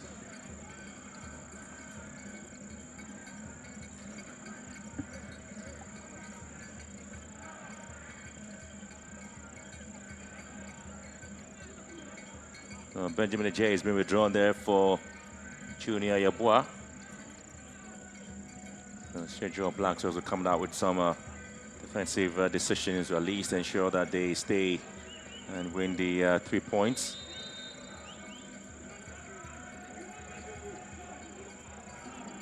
Probably be asking what will be the outcome as All Blacks begin to find some bit of difficulties in getting themselves out of their danger zone, and flag stays down, and challenge has been regarded as a very legal one. Shaban here for Dreams FC. And Abdulaziz. Hafiz Al-Hassan. And Junior Yabua just couldn't quite keep the ball in play. Quite unfortunate. Ball comes off his arm, and at this point you can feel Dreams FC, pressing higher than they've done in the first half. But they feel that time is just against them. Get it. Well, again, it's going to be a foul here. Tackle from behind. Swedru Blacks have conceded in each of their matches played in the month of November in the Premier League since 1999, and that's the foul here.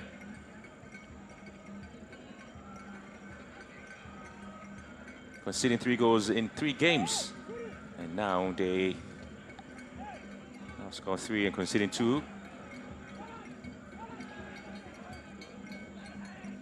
For the first time, Dreams FC playing a match on the 23rd of November since the 2015-16 season.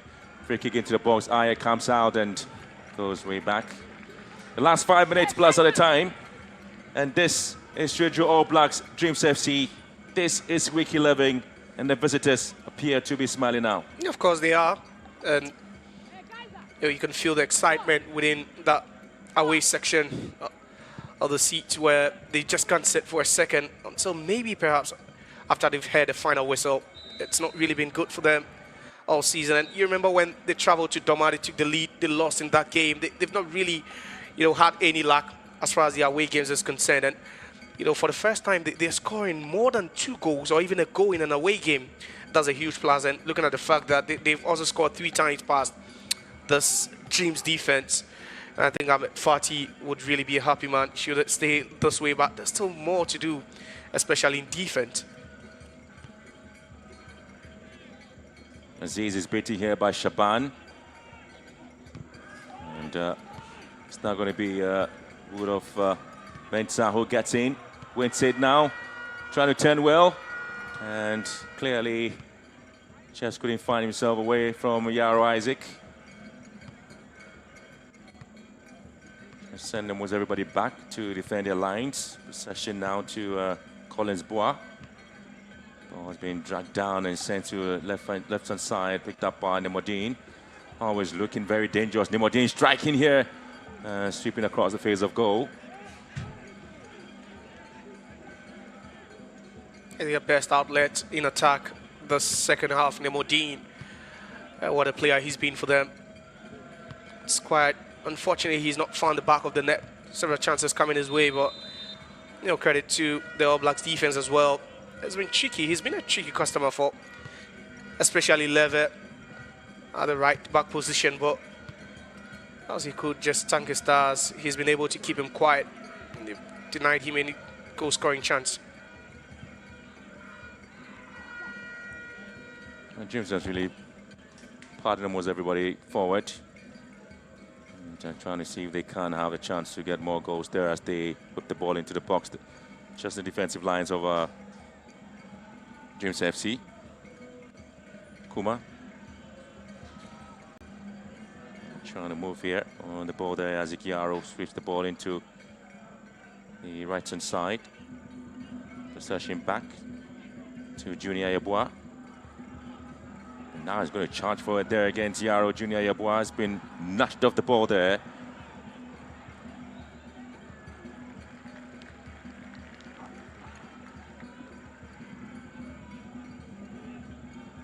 All Blacks' only game played on the 23rd of November in the Premier League since 1999 season ended in a scoring draw. And that game ended 1-1 with Tema Youth.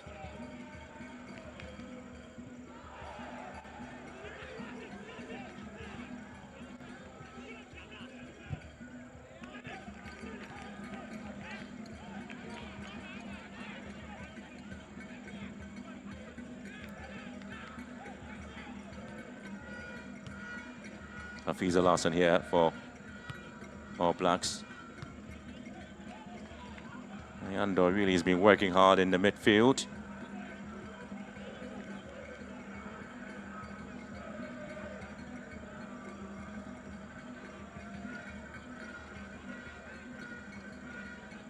Well, it's been a difficult game there for Dreams FC and Woodford Dorman. He has been how he's been able to set his team and how he does it and how he's able to win matches. And ending the winless streak there, All Blacks will be an exciting one as they try to move forward. Ball switch to the right-hand side. And the visitors trying to cutting here may have a chance to go for another ball. And again, seem to be having a lot of supporters there. Every tackle and in every attempt to strike there, All Blacks been applauded. There's Samuel Fosu with that opportunity. All Blacks really have kept only 39 clean sheet. 130 games played.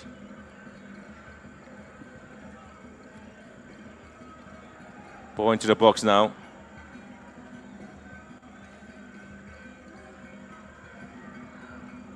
I'll tell you what, they were going to do 9 minutes of added time.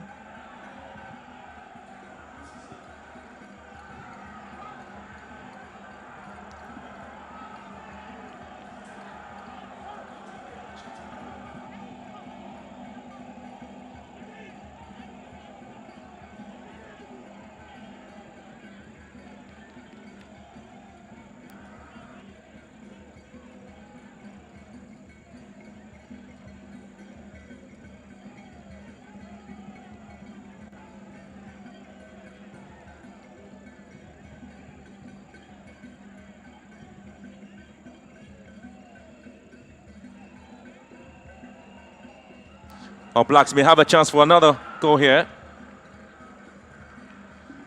There's a lot of talking points about the added time of 9 minutes.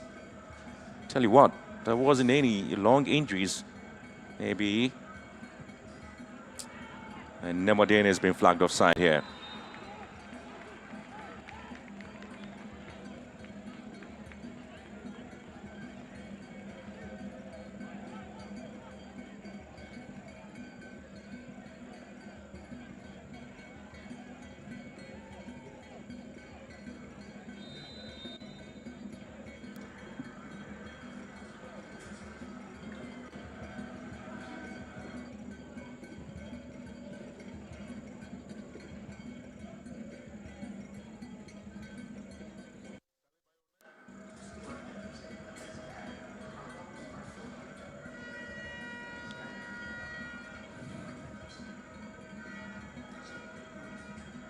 Good play now. They forced to try to charge forward now. All Blacks. We're going to see if they can get another one here to make it forward to the near post. And it's been picked up by Siako.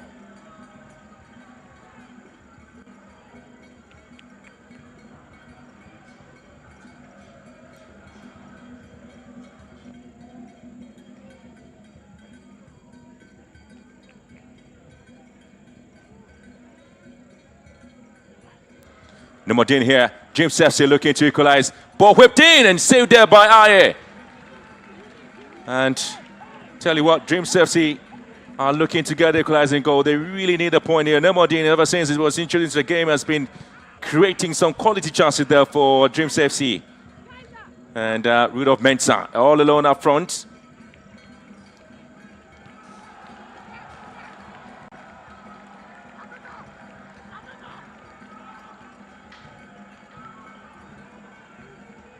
They are really asking a lot of our questions there now as to whether the very first win there for All Blacks will happen against Dreams FC. It was the very first time both teams are meeting. The very last time All Blacks won match day 11 game was back in 1999. And that match was against Bofa Quatano. And here they are in a cry against Dreams FC. Match day 11, they're almost up there with a win.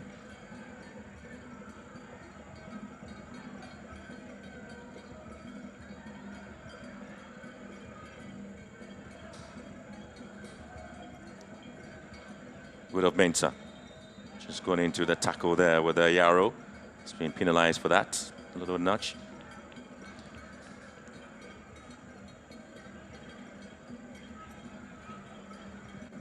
The last away set to prevent Dreams FC from scoring at home. And perhaps getting themselves in a very good position in the Premier League.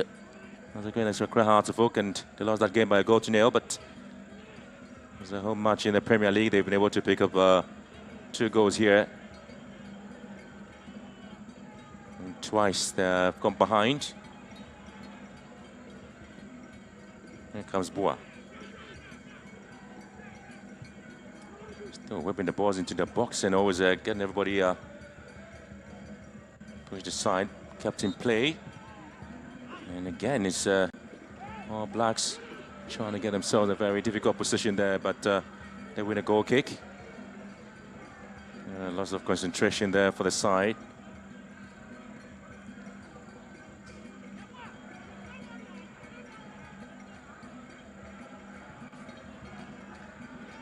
Got only 4 minutes of the remaining 9 minutes of added time to play for here at the Legon Stadium.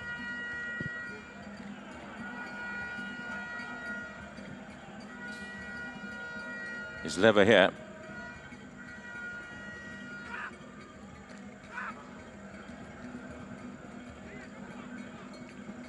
So there'll be a lot of post-match analysis, the magic from the Black Magicians of Swedru All Blacks, and how they were able to do that against Dreams FC. Looking for a 4th goal here, and Rudolph Mensah, oh!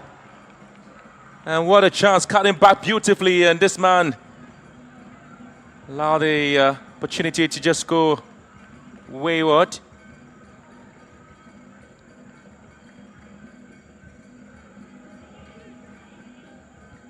Aziz header.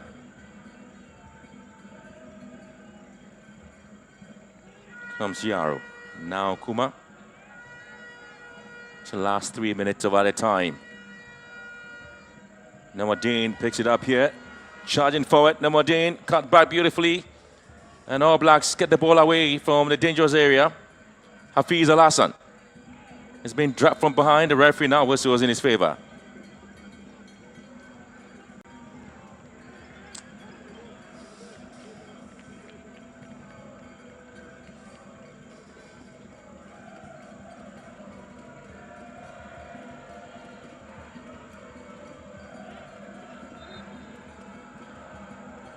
"26 years ago, All Blacks did the impossible. And they may be looking forward to that.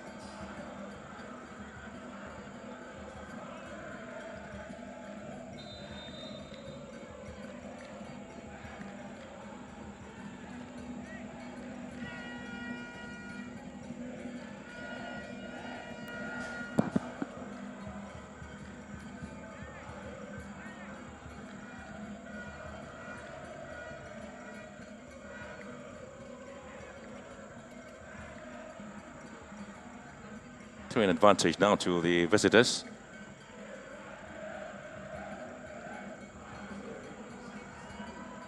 So I'm trying to see exactly how best they will get themselves into a very good position. And Rudolf Mensah here, and Esiaku shifts the ball away.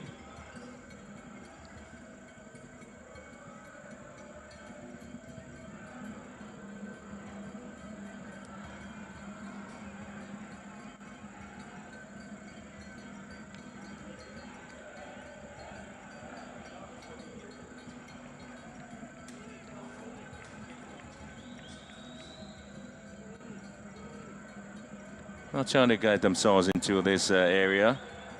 And almost in the last minute of the other time, Namadine cutting the ball into the box, looking to whip this one in. And there's a corner kick advantage.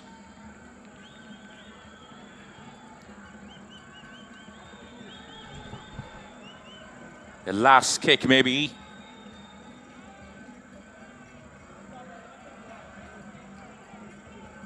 So this is where the Swedru All Blacks fans are just hoping the ball is whipped into the far post. They headed out and against the crossbar. And still struggling to get the ball away.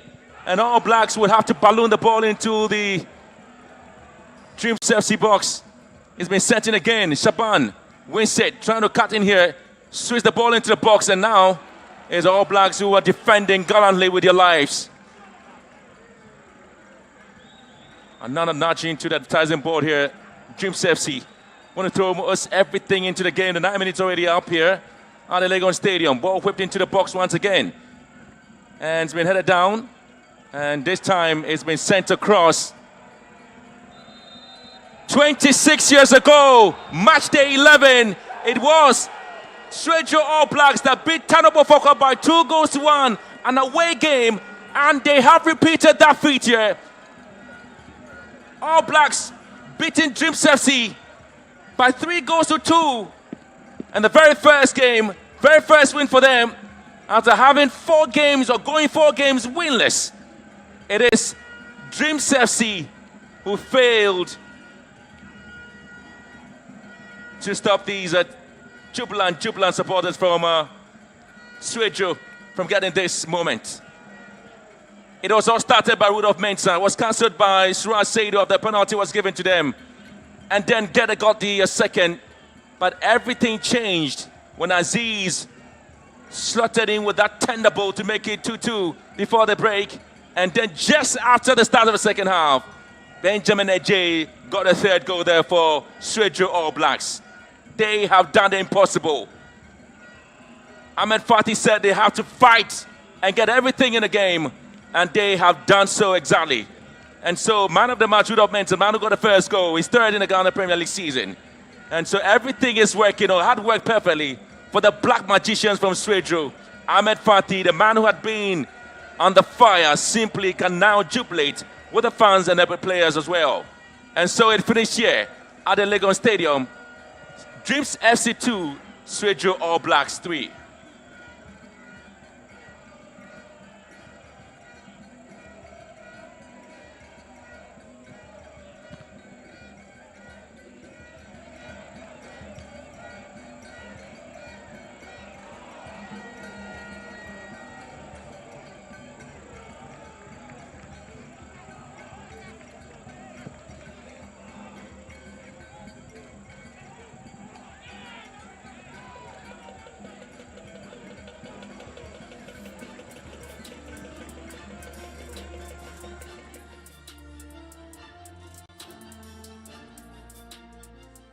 What a thrilling, nail-biting end to this game here from the University of Ghana Stadium, where as the away side, Swedru All Blacks, walking back to Swedru with maximum points for the first time this season. After 6 attempts, finally, Swedru All Blacks get an away win, and it came at the expense of Dreams FC in the Sunday special featured game, live on TV3, live on Unia, and then also streaming live on at the Surplus. And I'm joined at pitchside by the winning coach, that's Ahmed Fatih. Coach, how excited are you after winning this game? Actually, before I talk about the game, I have to send a lot of thanks for my player, the Warriors, that they showed today how much they responsible about and how they understand the moments that we have in the league, and they work so much hard, and this is the result. And also we come here for all these supporters, they come before us, behind us, and support us until the last moment, like what you see. And for me, it's great because a long time, we didn't win before out or away. So this is good chance to show ourselves and to say we are here, we can do it. And also to didn't forget, I want to send my thanks for Joe and my assistant Mohammed. They doing very hard work all the week, and I hope it will continue like this. But what did you tell them? 2-2 at halftime. You scored very late, before the halftime whistle. You gave away 2 goals, a penalty, a cheap goal you gave away. What did you tell them in the dressing room? Just we have some points that we need to correct. Just we correct, and some motivation. They already motivated enough, so they come and they show the performance what you said. But what did you tell them after you took the lead? In the last 10 minutes, we saw only Rudolph Mensah, no attacker, everyone behind the ball. Was that the game plan? Actually, when the time come to you, you have to secure what you got. This is what we try to do. We defend well. We try always to make the transition. After we got the ball, we try to score, but we cannot score more, but it's enough. So your first 5 away games, no win. Today, your 6th away game, you have a win. Do you think this is what propels you into, the upcoming away matches? Actually, we focus a lot to get any points from away games. And we try a lot, and this is a very succeed for us, and I hope we can keep doing this.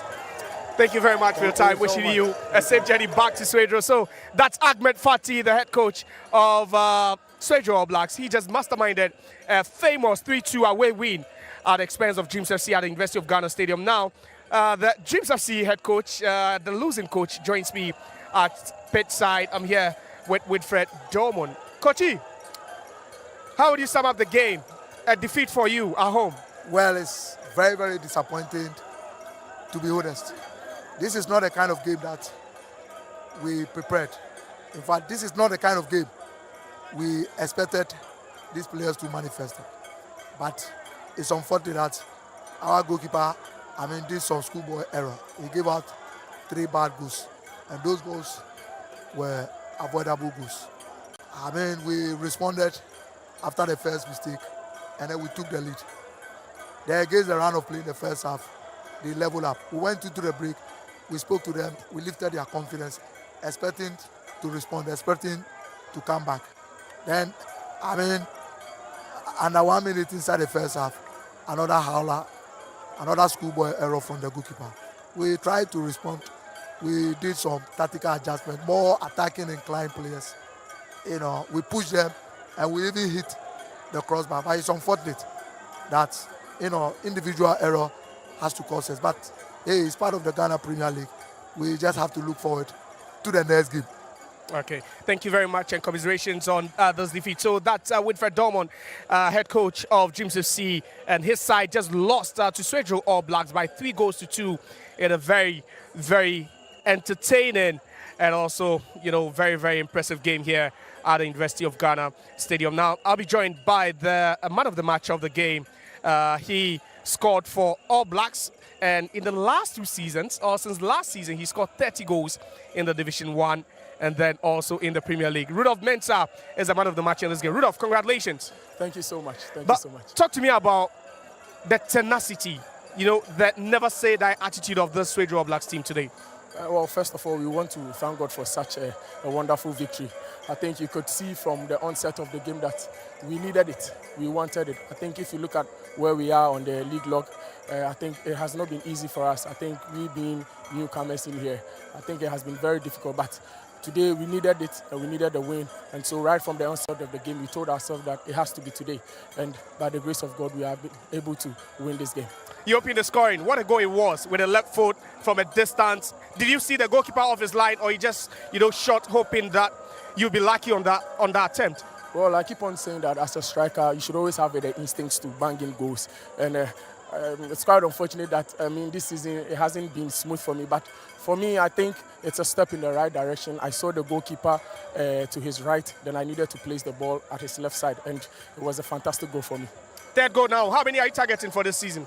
Well, I think I'll keep on scoring. Let me say it that way. I'll keep on scoring, and I hope to score more to make Swedru All Blacks proud and to make myself proud. Thank you very much. Thank you so much. Congratulations once again. So that's man of the match in the game here. Match day 11 encounter at the University of Ghana Stadium. Dreams FC losing at home.